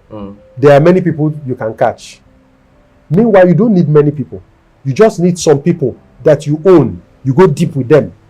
And you can still get that thing from those people that you would have gotten from 100,000 people. But the problem is that it is expensive to get 100,000 people. Getting a new customer is expensive. But serving your existing customers is free. You already own them. I don't need to go through Facebook to talk to my customer. I don't need to pay anything to talk to them. I already have the attention. I already have access. But if I'm going the way of I need more customers, Mark Zuckerberg must always collect target money before you can get any new customer. You must pay billboard. You must pay radio or whatever. New customers are expensive. But if you can hold on to your existing customers, you can extract more value from them. More importantly, your existing customers are likely to buy premium from you. Most new customers will not just go straight and buy premium. Most new customers will come in first. Let them test you and see what you're about. If they like what you sell and they're happy with it, then they will go premium. So if you are selling something that is expensive and you're thinking that if you just go out there, you get people that will buy a really expensive thing from you the first time, it's not that it's impossible, but it is the abnormal thing to happen. What is normal is that the person buys a standard product, likes this, okay, this people are reliable, they didn't steal my money, everything worked, they go premium. And premium is where the beauty is. Because premium means you are making more money without the headache of dealing with many customers. One customer, in fact, in some businesses I've seen, you have 2 or 3 customers responsible for 80% of the revenue of the company. So, a business will tell you, we have about 1,000 customers. And only 3 people are responsible for 80% of the revenue. Wow. That's to tell you that, which if I can put in a bonus, all your customers are not the same. Business is not democracy. It's not one man, one vote. No. business is the business is the situation of unequal fingers. There are some of your customers that can pay far more than others. Sure. So if you go the way of one man, one vote, there are people that want to give you more money. It's not that you are saying, I don't want money because I want to appeal to everybody. No. You have to be able to bias in favor of those customers that want to pay you more. And sometimes what they want is more access. They want a little above your standard product. A barber shop, for example, will be, I don't like coming to barber shops. I want home service. How much do you charge for a barber cut in your hair salon? 1,000, 2,000. Home service, I'll pay you 15,000. One customer is paying you what 10 or 15 customers would have paid you. It's better that you go deeper with your existing customers, because loyal customers are more likely to become premium customers. Loyal customers are more likely to stay with you for longer than one-time customers, and they are less expensive than always getting customers all the time. Okay, when you retain customers more, they are your own. They are your own. Yeah, but there's no guarantee you will even get new customers, because your competitors are looking for new customers too. Everybody's looking for new customers. Yes, everybody's looking for new customers. So that's what I mean by transactions. Any business that is mainly powered by first-time customers is a transactional business. They just want that money that time. They are not interested in you. But a relationship-based approach is looking for other ways to meet the needs of that customer and get the customer to return. So that way, you are building a system where your customers depend on you, and that way you can keep getting their money than you're just doing transactions. Yeah. So now, before I go to the question and plan, I wanted to get this: is it every business that can lead one to financial freedom? Some businesses are harder because the numbers don't really work. So there's this grid that I use when I teach it. It's a grid that compares volume and high margin. Volume is how many units of your product you can sell. If you sell shirts, how many can you sell? Margin is how much you make per shirt. So there are some businesses where the margin is not much, like sachet water, pure water. Margin is not much. Bread, most of the bread they sell, the loaves of bread they sell, the margin is not much. So the way to make money is the more volume you sell, the more money you can make. So if the margin per loaf of bread is like 100 naira, if you are able to, the more loaves of, if you can sell 1,000 pieces, that's 100,000 in profit. Yes. So it's about volume, right? So if you break the relationship between margin and volume, you get 4 distinct areas. The first one is low margin, low volume. What you are selling is low margin, and you are not able to sell a lot of volume. That category is what I call the graveyard. Any business that is in that category, it is clear the business cannot make it. Wow. Because the only way for you to make it is volume, or for you to create products that have high margin, and you are doing neither. If you don't do anything about it fast, you quickly finish your capital and the business is dead. True. So that's why I call it a graveyard zone. The next zone is mass market, and there are many big companies that play in mass market. The Nigerian Nigerian bottling company that bottles Coke and the rest of them plays there. Bakeries play there. Sachet water companies play there. Pencil manufacturers play there. Bar soap for washing, they play there. The margins on these products are not a lot, but the goal is to sell a lot of volume. And how you know these products? They call them fast-moving consumer goods. They move fast because people use them on a daily basis. So because people use them on a daily basis, you are short of volume. And even though the margin is small, you can make up. That's why Coca-Cola can be a big company, even though what it sells is not a big margin. So that's mass margin. The next grade is high margin, low volume. I call that boutique businesses. They are small by nature because they don't need to sell to a lot of customers, low volume. But what they sell is high margin. So anybody who sells specialty services, anybody who is a professional, maybe let's say like an auditor, accountant, a specialist doctor, lawyers are like that. Some small law firms are like that. They don't have a lot of clients, but they make high volumes. And they are far more profitable than some businesses that everybody knows because they are high margin, low volume. The sweet spot that everybody wants to be in, but very few can be in, is the superstar range. High margin, high volume. Examples I can find there will be the iPhone. Samsung is there. Each iPhone, high margin. and they sell to almost everybody. Everybody buys them. So not everybody can play in that range of high margin, high volume. Even Rolls-Royce is in high margin, low volume. Rolls-Royce doesn't sell a lot, but for each car they sell. Private jets are in high margin, low volume. My kind of consulting is there. That's why I deliberately positioned it. I don't want a lot of people because the problem with consulting is that many times the growth of your business is limited by your time.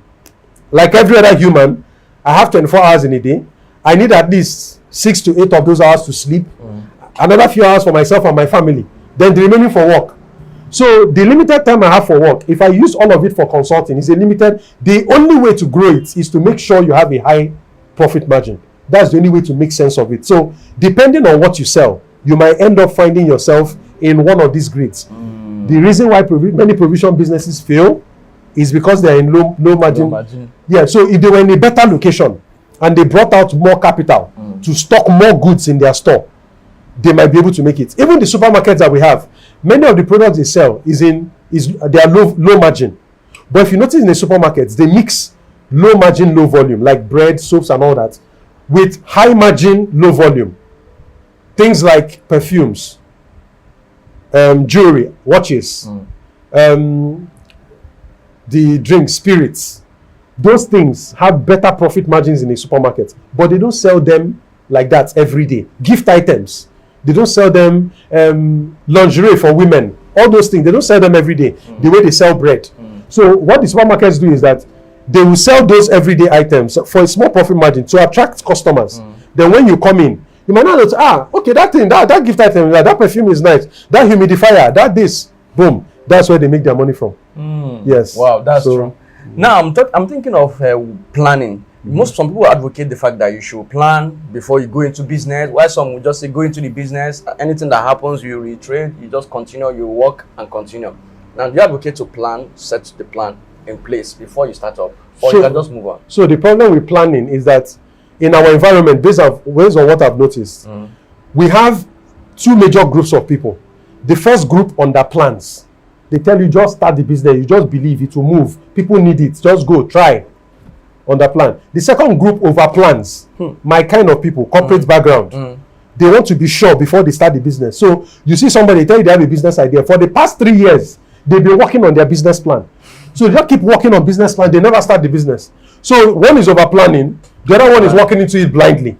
So there's a sweet spot in between. I'm not saying you should write. Now, a business plan serves different reasons. Many times you may need a business plan if you are going to need partners to join you on that business. You want to convince people to join you. You are more convincing if you can show people that you've thought about this thing all through and this is the plan. They are more likely to support you with their time and their money. If you want to raise money from investors and you show them a plan, they take you more seriously. So if that's what you want to do, then I would say go for a proper business plan, which is one of the things that sometimes somebody will come have an idea, but there's this guy I'm speaking to. He said I need to get a plan. He's willing to fund me, but I don't know how to. I want somebody to do it. That's where I come in and I help those guys, right? But if you're not going to raise money or you're not getting people on board and you really want to be practical about it, planning is really about asking some important questions. And many of them we've already explored them. Who do you want to sell to? Why would they buy from you? Who else is selling what I sell out there? If you can answer these 3 questions, and of course there's a 4th one, can I deliver? Because the first 3 are looking outward. Who wants what I sell? Who else is doing it? Why would they buy? Outward looking. You can answer all these questions and they are favorable, but you don't have the ability to deliver. Maybe you don't have the knowledge or the skills to make the product. You don't know how the business works. So people want it, but you cannot deliver. So if you cannot deliver, there's no business. A business only works if people want something and you can deliver. Delivery can even be, there are people who have, their business is, I have customers ready to buy. Their job is they are the middleman. They know somebody that can deliver. So they don't deliver. They just get from that person, deliver to customer, collect money. If that's your delivery, that's fine, as long as you can deliver. But for some people, they cannot deliver at all.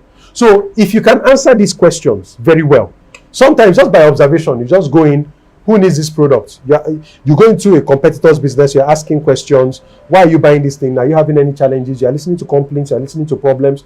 You go to your competitors, you are seeing their lapses, you are seeing the gaps. So, okay, these are the areas where you make your surveys. How much do they sell this thing for? How do they source it? Where are the suppliers? You do all those.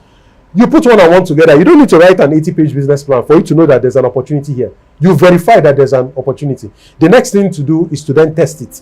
Don't go and import 140-footer container, because that is a fact that is going to sell. You come in with some samples. This thing I'm telling you, the informal guys know it. You go to Alaba International Market, that people have just started businesses like this.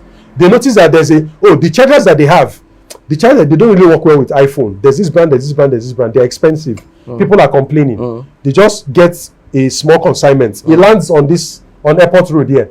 Small carton, they get it. They push it. The thing is moving. People like it. Customers are even saying they like it. It's on that basis you can now get a bigger quantity. And this can be done without writing any business plan. So it's about knowing the niche you're going in, and then what people understanding the market. So as you can tell, this is not that you're not planning. You've asked important questions, and you are happy with what you are seeing is favorable. Then you can go in. So you are going in with a plan, but it doesn't look like the kind of plan that you would expect on paper. Yeah. Now, you wrote a book, 101 Ways to Make Money in Africa. What inspired Long time ago. Yeah, yes. What inspired you to offer the book? The simple thing that inspired that book was that when I was trying to get out of corporate, most of the things I was saying about Africa, if you go online, were being written by outsiders. The opportunities in Africa, what you can do in Africa, the industries that are growing, go and look at the name. Westerner, European, American. I don't understand. This thing looks as if we are not present here. Why should somebody else be telling our story? After all, we're the ones who are on ground. So that was, before the book, it started from my website then.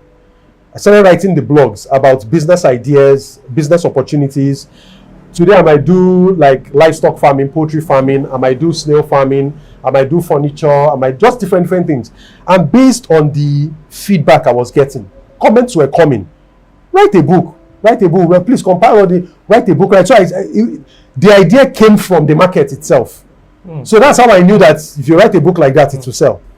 So yes, write a book. And then I was fortunate to partner with the co-author then, Dr. Hannett, who was also starting off too at that time. And then we wrote it and published it on Amazon. Interestingly, at that time, the target market was the foreign market. Non-Africans interested in Africa, who want to hear the story of Africa from the mouth of Africans. So those were the people who were targeting. But eventually, we had a lot of people within Africa that didn't know that we had all these opportunities. That's true. Yeah. So in my own sense, that book was written exactly 10 years ago. It was published in 2015. And it is a book I will call a situational book. These are the opportunities in Africa now. From my perspective, many of the opportunities there are now refined. They are even more. So I see it as a bit old school. So I don't even promote it. Like promoting it. I don't even put it in any of my former profile, but people are still buying it. People still buy it. Now, building a business can be very challenging. Like we've alluded, and many of the things we've said. So now, what do you think how can you build resilience in this challenging market as an entrepreneur? The resilience has to start from your mind first, which is that building a business in Nigeria is a marathon. It's not a sprint. People start a business with the mindset that it is a sprint. I will start within 6 months. I'll make like 10 million. By 2 years, I would have blown. Then no, that's not how it happens. It's a marathon. It will test your patience. The way I say it, for people who know me, I normally say that entrepreneurship, particularly in Africa, will torture you first before it rewards you. It will torture, and I think there's a reason for that torture. That torture is building character, is building capacity, is building endurance, is building resilience. So that by the time you are tortured and you have made it, you are a much more informed and reasonable entrepreneur. Compared to if you just touched it and everything turned to gold, you will not appreciate what it takes to get it. True. So yes, what really builds that endurance is that the pain you are going through now, if you can survive it, will be your asset. Because by the time you make it, those who are having here we do copycat business. Somebody sees your business, they want to start it. But if you go into a hard business, you'll be laughing at those people because you know what will deal with them. And you know that many of them may not be able to. Because when you go into a business to make money, you don't have the same endurance as somebody who is doing it for example, if it's passion. If you are lucky to have a passion that is generating value that the market is rewarding, you will last longer than somebody who's coming into a business to make money. Because the moment that business is not making money, they'll be like, my capital is about to finish, before I finish, let me run away, they'll run. You will not see them. Those ones don't have staying power. But for those ones that are on a mission, then yes, you can have. Now, as we begin to wind down, what should be the habits of anybody that wants to ensure sustainability of his business? What should be your financial habits that will ensure your business is sustainable in the long term? Don't eat your harvest. Don't eat all of your harvest. That your business is doing well now does not mean that it will continue like that going forward. In Africa here, we are limited in terms of sources of capital. I'm sure you would have noticed that many people complain that banks don't give loans. It's very difficult to get capital. So one of the most guaranteed sources of capital you will get from your business is from your profit.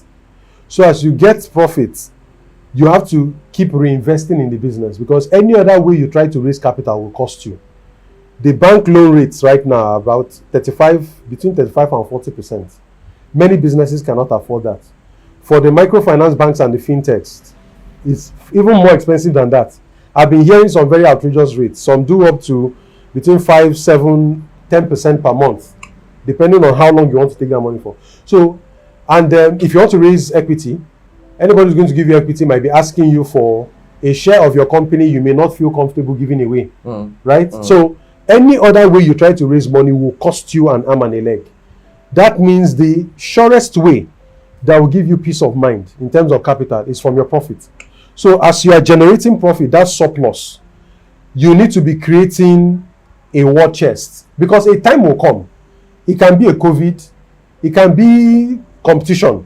In fact, one interesting angle of competition that some people are complaining about now, the people who sell hair extensions, for example, they source from places like China and they sell in Nigeria. One of my clients, who is based in the DRC, in Congo, sells spare parts. And one of the things he did was he bought huge amounts of his spare parts and he stockpiled it. People in spare parts do this a lot because spare parts does not expire. So if the dollar rises, you have old stock that you can sell at current price and make more profit. So he did that, but what then happened was that suppliers in China are now setting up on the ground in Africa. They are now sending Chinese people to come and open shops, and they will send the products from their warehouses or their factories in China to Nigeria and other African countries, and they are competing against you for your customers. So when you are competing against your supplier, I can't even imagine how you will thrive, because they will beat you in terms of cost. And the Chinese are so good with business that many of them even do credit, supplier credit, just to win you over. They will give you credits and they tell you, they give you terms, they make you an offer that is very difficult for you to resist. So making sure that you have a war chest. Sometimes you can have that war chest and you warehouse it in real estate. You can put it in other investments. It could be stocks, it could be treasury bills, or whatever it is. But bottom line is, there will come a time in your business when things will not be as rosy as they used to be, and you may need to make an important and decisive decision. It could be to make key changes in the business. It could be to introduce new products or develop new products that will cost money.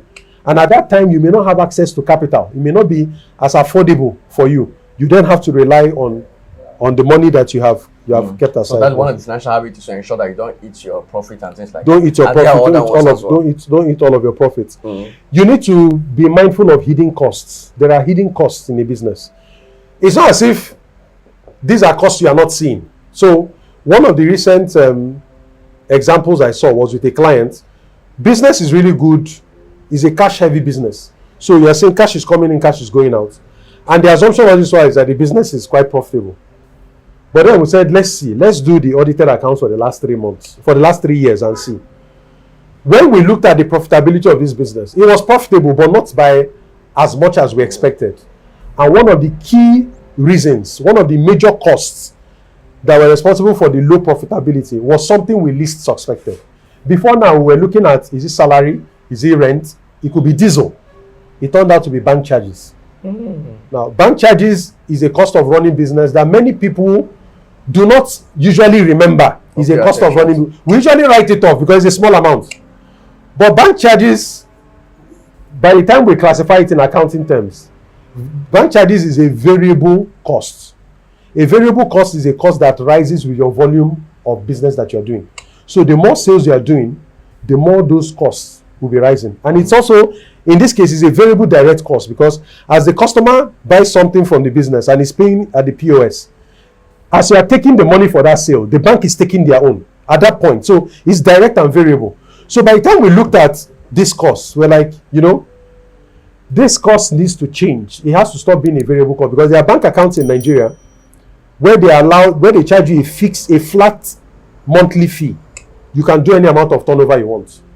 So what the bank does is that they just charge you. So for a business at that level, a flat fee makes more sense than a variable fee. So you need to pay attention to costs in your business that you may be overlooking as small or inconsequential. Yes. Now, if you could give one piece of advice to every African entrepreneur currently, what would it be? African entrepreneur. Okay, so this might be a bit unexpected, in more or less in the kind of advice they will be expecting, which is that Africa is a long game. Right now, even we as Africans do not even believe in the possibility of it. It's been a long time they've been selling us this African dream. So many people don't believe. Some have jackpot, the rest of it. But on a fundamental level, the way I see Africa is this. If you look at Western environments, your possibilities are quite limited. It might look a lot because you are coming from an inferior currency. But look at the UK, for example. I was watching an analysis recently. They said the numbers came in that last year, 10,000 millionaires left the UK. 10,000. Why? No matter how much you make in the UK, the tax rates are 45%. The government is taking almost half. So these millionaires are seeing it that the UK is not favorable to enterprise and entrepreneurs. And where are they going to? Many of them are going to Dubai. Dubai doesn't have income tax. Dubai is very welcoming too. So the place many of us see as a paradise, some people are abandoning because it's no longer hospitable to them. Yeah. Many of the people who have hit the jackpot entrepreneur in terms of business here, the truth is that the average person there, you will not see them on a show like this. They try their best, and it's true, to hide from the camera. Very true. Very true. For many of them, it's for practical reasons. They just feel that maybe if people don't know, what you cannot chase what you don't see. What you don't see. Yeah, so just keep yourself private, low profile, that sort of, which is a very sensible thing for them to do. So they are far more than we can see.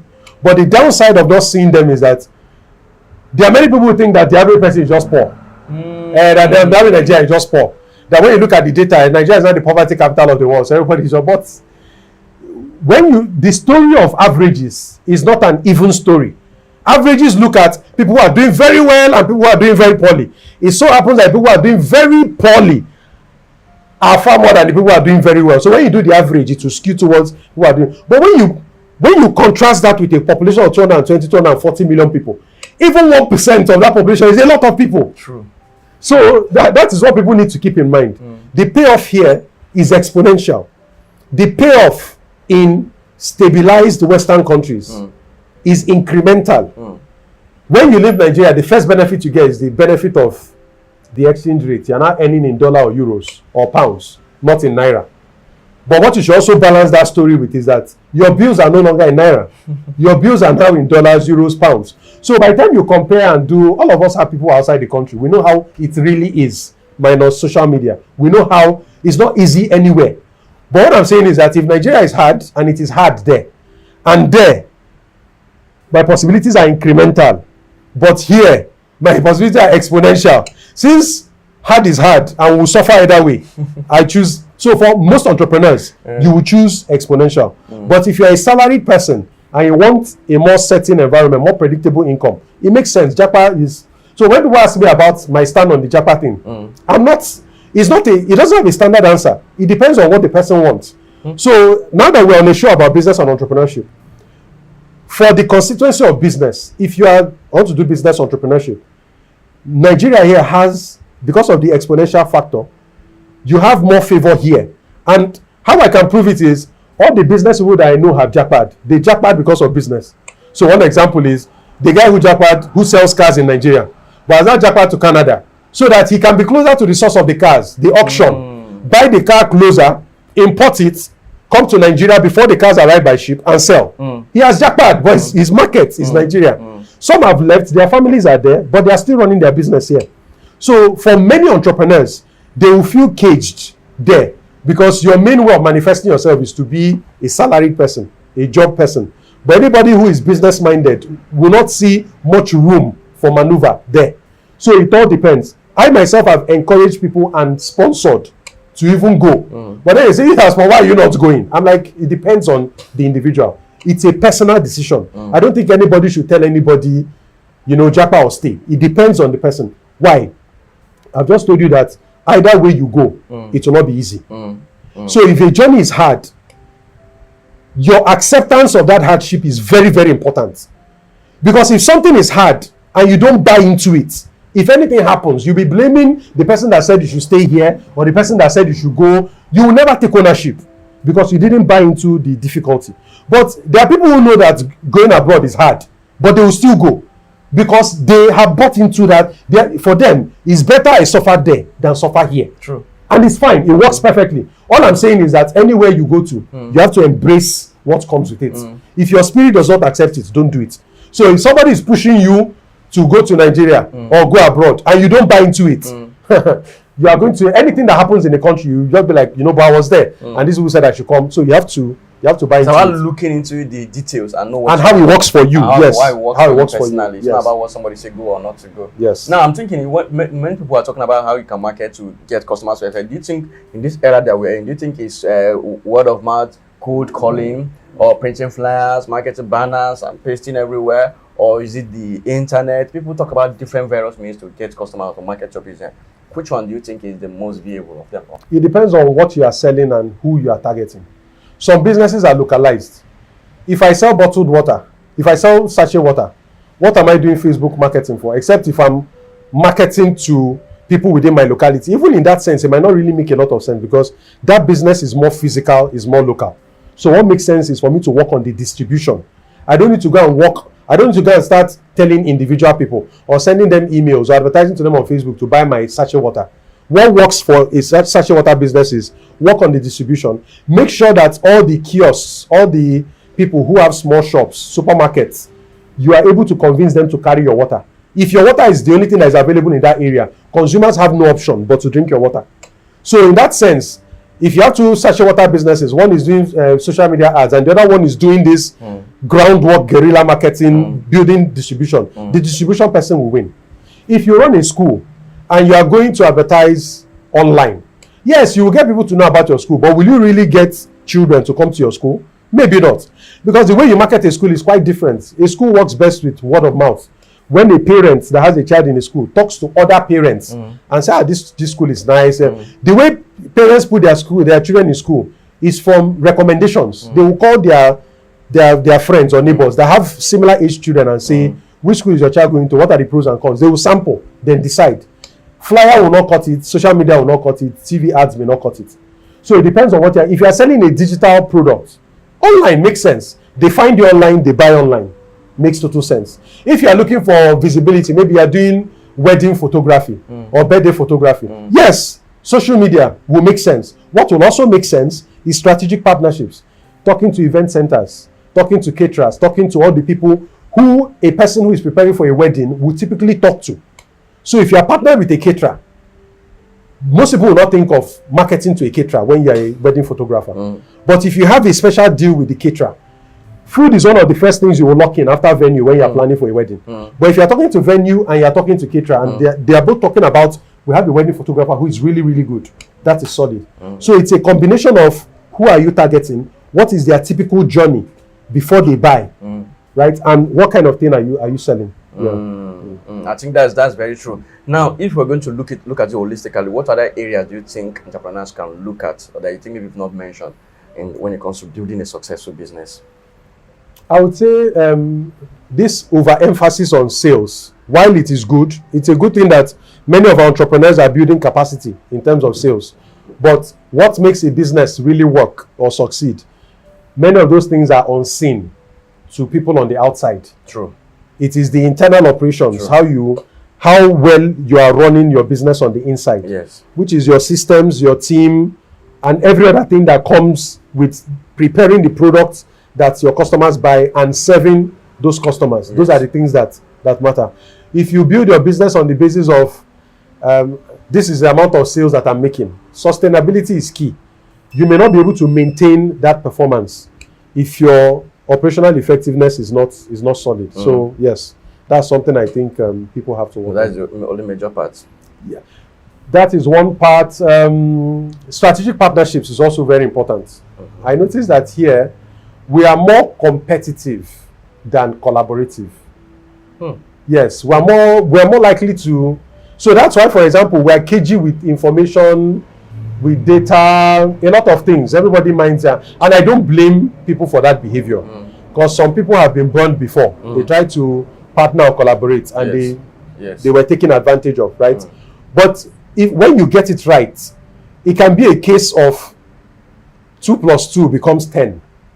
Yes. So particularly in many small businesses, the owner is the salesman, is the operator, is the head of finance. Sometimes they tell you because they cannot afford to hire people in all those teams. But sometimes too, you can get somebody who partners with you and can take a lot of that load off your shoulder. So the challenge is that when you start your business, you are usually the jack of all trades, and that is what is sensible. You need to know your business very well. You are the nanny. So you are doing everything. You do customer service, you do finance, do procurement, do everything, fine. But you cannot, if you want to grow, you can't stay at that level. You have to get to a point where you grow from laborer, because that's what you are doing, you're a laborer, to supervisor or leader. So you will notice that, and I like using examples of long-standing institutions to show people how a business can last for a long time. Examples of long-standing institutions, like if you think of the military, long-standing institution. If you think of many of the conventional religious institutions, maybe the Catholics, Anglicans, and the rest of them, they have lasted for centuries. There's a lot you can learn from them. So look at the military, for example. You have the officer cadre, you have the other rank, the normal soldier. Have you noticed that other rank carry heavier weapons, bigger weapons? They're the ones that carry the rifle. They're the ones that are kitted. Your typical officer has just a pistol. So you look at if this is military and it's all about power, why is it that the most powerful person has the smallest gun? That's because the power of an officer is not in the weapon. The power of the officer is in the order. It's in the order. Is in the leadership. So even though he doesn't have a weapon, he can totally destroy you by giving one order. Yes. You can have 10,000 soldiers. Yes. That is order can face all those on you. So his power is that he's the leader and he's the one that can command those people. So that is the transition you need to make. But many business owners, and I'm often guilty of this, we take pride in, I can do it myself. I'm hustling, I'm doing, I don't have time, I'm doing it. We take pride in doing everything ourselves.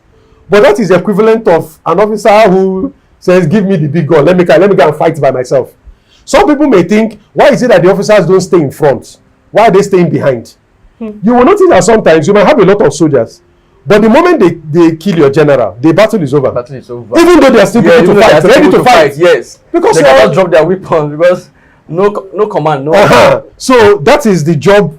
You have to move from soldier, the one always fighting, facing customers. You then have to make that conscious decision, and it's not easy. It's very sweet to carry a big gun. You now drop the gun and say, you carry this gun, I'm going back. That's why they say even presidents, immediately a war between countries start. What they try to do is to they can secure him. Yes. Secure him, take him outside space, just so that they can have someone be giving command. That's all. They're not putting involved. Even if the president is not giving command. Yes. The president is not just there in the functional role of giving command. The president is symbolic of authority. If you notice, I don't want to take this into geopolitics, but when you had this Russia-Ukraine thing, one of the major mandates was to get rid of the Ukrainian president. Exactly. And they knew that the moment the president is out of it, and the news spreads, and morale will drop. The will to fight will not be there. But while these things were going on, the news were they are here. And this man was still there. I'm alive. I'm still here. Even if they are killing soldiers. Even when they said leave the country, the man said, no, I'm here. I'm not going anywhere. Do you know what it does for your people? So yes. So but that transition is difficult for many people. Leaving the front line and going back to become because for some people, the way your staff is doing the work, you don't like it. The natural urge is to ask them to step aside. So you can't do it the same way you've always done it and take pride in, I've done it again. But the truth is that you're still the one doing it. We're still not growing. We're still not building capacity. Capacity will come from maybe let me just take us through it. The way delegation works is, I'm the one doing this job, then I hire you. First step of delegation is, I do, you watch. And as I'm doing, I expect that you'll be asking me questions and I'll be explaining things to you.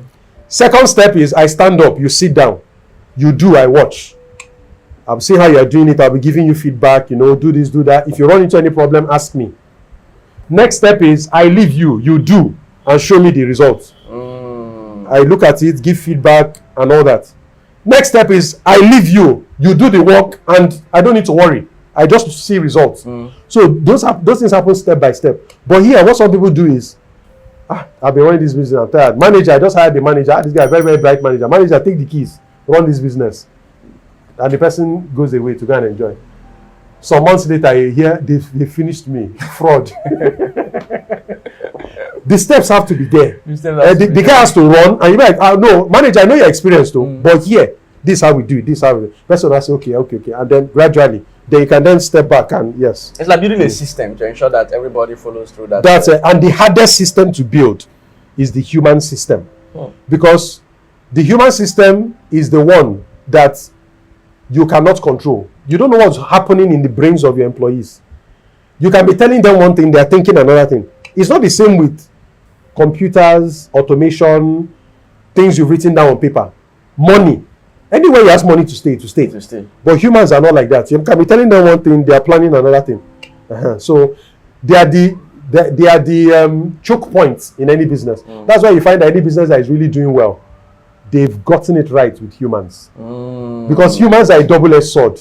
If you don't get them right, and you get every other thing right, financial planning solid, everything solid, human beings are powerful enough to sabotage everything. Nothing will work.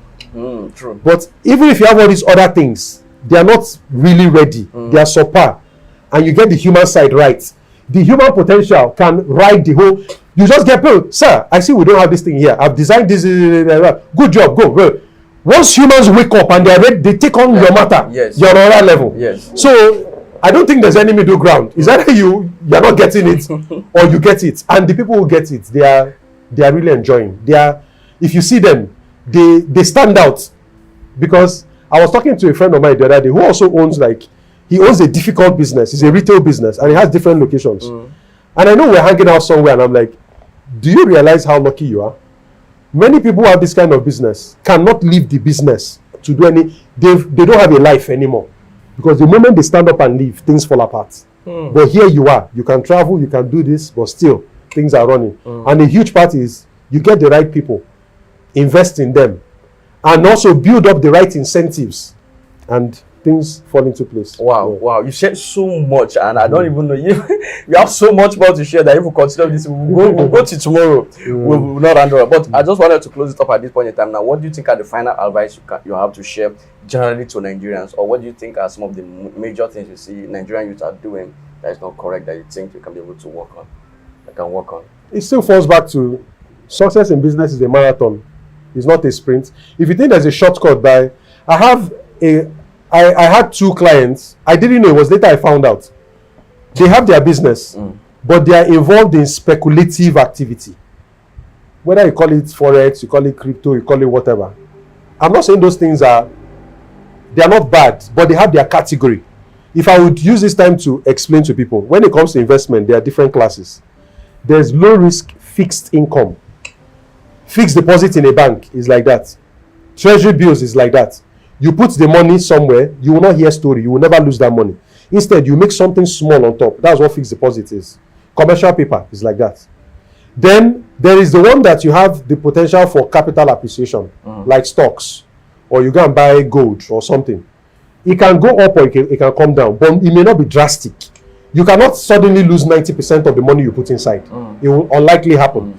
Even in our stock market, I think there's a rule where a stock cannot lose more than 5% or 10% of its value any day, in any day. So that thing is built in there to protect the wealth and the value of investors. So those are more manageable risk. The next level after that is something like venture capital. You have a smart guy that wants to start a business. You invest in his business. 5 years later, he sells that business at 10 times what you give him. You make 10 times your money. It's more risky because many businesses fail. You have venture capital. Then you have speculative assets. something like crypto is speculative. A crypto can be at a certain price today. By tomorrow, it has crashed to 90-something%, losing 90-something% of its value. Yeah. Forex is like that. You are trading against institutional investors. People who, if you see the kind of models, now that we even have AI, that means we're joking. People who have all kinds of models that are training on their behalf. And you think with your small $500 or something, you can win them. So I'm not saying these things are bad, but when somebody, if you look at it in terms of risk, starting a business is less risky than getting involved in speculative assets. If you build a business and eventually you have spare cash that you want to play with, if you look at investment portfolios of investment banks and investment companies, they dedicate an amount to those speculative assets, even crypto, they do it. But they'll give it 2% of the entire portfolio, between 2 to 5%. So that if anything happens, the most they lose is 5% of their money. And that is true. But here, you have somebody liquidate all the money that they have and put all of it. And when you ask him, you say he's a forex trader. There's nothing wrong with that. But do you understand the risk class that you're playing in? Do you know that you don't play this kind of game without wearing bulletproof vest, some kind of financial bulletproof? You are playing with all your money. So if something happens, you crash out. So it's a marathon. It's a marathon.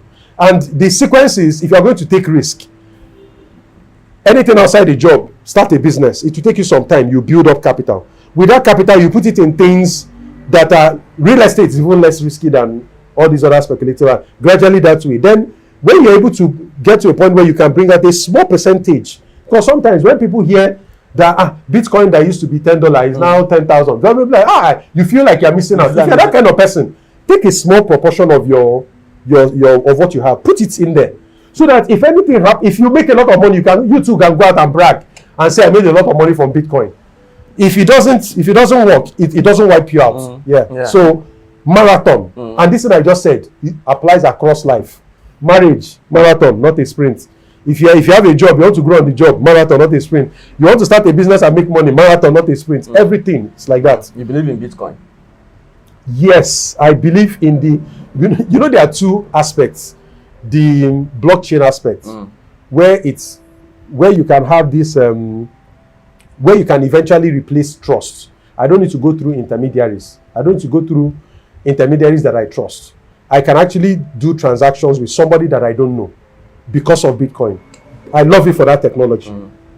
I also love it for the possibility of globalizing finance. Because all these currencies that we have are standing in the way. The day America is angry with you, all of a sudden, embargo and the rest there, right?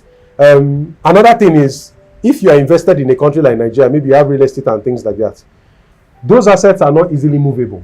If you need to leave Nigeria, you have to sell the real estate before you go, right? But cryptocurrency assets increase your mobility. They make it easy for you to move from. So those are the merits that I like. The part I don't like about it is the speculative aspect of it. When somebody wakes up and launches their own special token, calls it a name, creates buzz, people buy it, then they sell out and the thing crashes. That becomes a scam. And they dump on them. Yeah, and they dump on them. So it's derailing the whole. So if you're going to go into it, understand the risk involved. Don't go with most of what you have, knowing that it is really, really speculative, because there's no underlying value. So all of us agree it's speculative. It can go up, it can go down. It's not so different from the betting that people do. But if we're doing it for entertainment or we're doing it for wealth growth, just appreciate the level of risk that is involved. Yes, that's Can you use that to hedge against inflation, or how do you hedge against inflation? You can. If, for example, one way to hedge against inflation in Nigeria is if a person was buying the dollar, foreign currency, they are hedging against the naira. Most cryptocurrency are denominated in US dollar. So indirectly, you are hedging against the naira if you buy cryptocurrency. So it's the same, yes, it's possible. You can hedge. But again, if you put it side by side with the risk aspect, how much hedging do you want to do? So that you don't fall from frying pan into fire. Where you are saying you want to hedge against naira, but the cryptocurrency now falls able and is performing worse than the naira. You are not in a bigger pot of soup. So yes. But apart from business or crypto, as when you are running normal business, can you hedge against inflation? There are ways you can hedge against it. So different businesses. Okay, basics. If your business is wholly naira, your business is wholly denominated in naira, you are less affected than somebody who is exposed to foreign currency. I have clients that have taken loans or have raised money in foreign currency when the naira was not this bad. And now they have to pay back those loans at this current rate. They're in trouble, right? So not every business is like that. Importers who have made commitments to buy something and now the currency has moved against you are not like those people. So these are examples of people that are doing business in more than one currency. If you are doing business in more than one currency, you are more exposed than the average person, right? So one way to hedge against inflation would be bulk procurement. If you know that it came to a time when you go to buy something in the morning, they tell you it's 1.5, by evening it's 1.7. What will make sense at that time is that you buy in bulk and hold, so that even though the price is rising, you can still adjust your prices to sell. Some people might come and say, is it not an ethical issue? You bought at a lower price. Why are you not selling at a lower price? That's marks of business ignorance, because the price I sell a good at needs to check a couple of boxes. The first box is my selling price must be more than my cost price. My selling price should be more than my should at least be up to my replacement cost. If I sell something and I'm not able to afford the replacement of what I just sold, I've caused harm to my business, right? So that is another aspect. My business should be able to assure me a profit. So even on top of the replacement cost, I should be able to make a profit on top, because that's why I'm in business. So that whole thing about those people who are stockpiling, why are they not selling at? Yes, they bought it at a lower price, but bottom line is that is a reward for their forward thinking and their planning. So that is one way you can hedge against inflation, because when you have those goods, no matter how the prices are changing, you are still in the game, because you're not blocked out. Yes. Another way too is to hold. If you do imports, you try and hold in foreign currency. Or some people who do cross-border transactions will say they have somebody in the US that has bills to pay in naira, so I'll pay your bills in naira, then you would help me with my payment of the goods I want to import. So those are some of the ways. This is perfect. I think we should bring it up to a close now. Or is there any area anything you'd like to share finally? There's no more. I think that marathon, not a sprint. I think it's timely, because I see a lot of it. If you even look at a lot of the ills that are happening in our society, when you see where young boys are going to get involved in rituals. Some people to make money. Yeah, even the online scams and things like that. All those things, and people doing very extreme things to get money, it still aligns with the marathon, not a sprint. These are people who want to be in the fast lane, so they want to sprint to the money. And many times, for these people, what the objective usually is very common. They want to show people that they have made it. They want to just show you that I can drive that car, I can. So after you've shown that person, then what? If your objective is to show somebody, you've shown the person has seen you now, then what? So one thing I know they don't talk about enough is, I assume there's a lot of emptiness at that level. How I know is this: any unfulfilled life usually comes with not creating value. If you don't create value, even if you are getting the reward without going through the process, you feel empty. The way sometimes if you go and talk to some of these big CEOs and things like that, and you are rich, you are this, you notice many of them don't feel insulted by it. They tell you, I worked for it, and it's true. They worked for it. So when you know that you worked for something and you suffered for it, the way you carry yourself with it, in fact, you're even able to maintain the wealth more because you paid for it. But when you didn't work for it, there is a part of you that is always knocking and saying, you know, you're an imposter, right? True. You know you don't deserve this thing, right? You know you're a non-entity, right? This is totally you know you have all these things, but you are nobody, right? So many of them try to overcompensate for it. It's not too long before you hear, do you know who I am? They try to compare because they know that inside there's not much. So sometimes you ask, besides money, what else do you have? Just ask that kind of question. Besides money, what else do you have?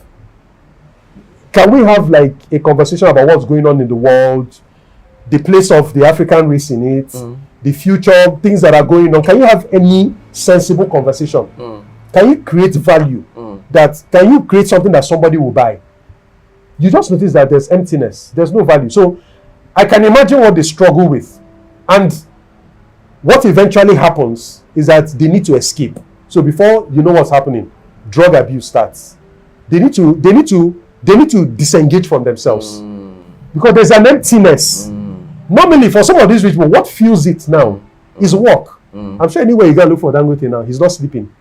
It's either one problem or something keeping him engaged, and that's where value comes from. The human brain is the way it is. We evolved because of problems.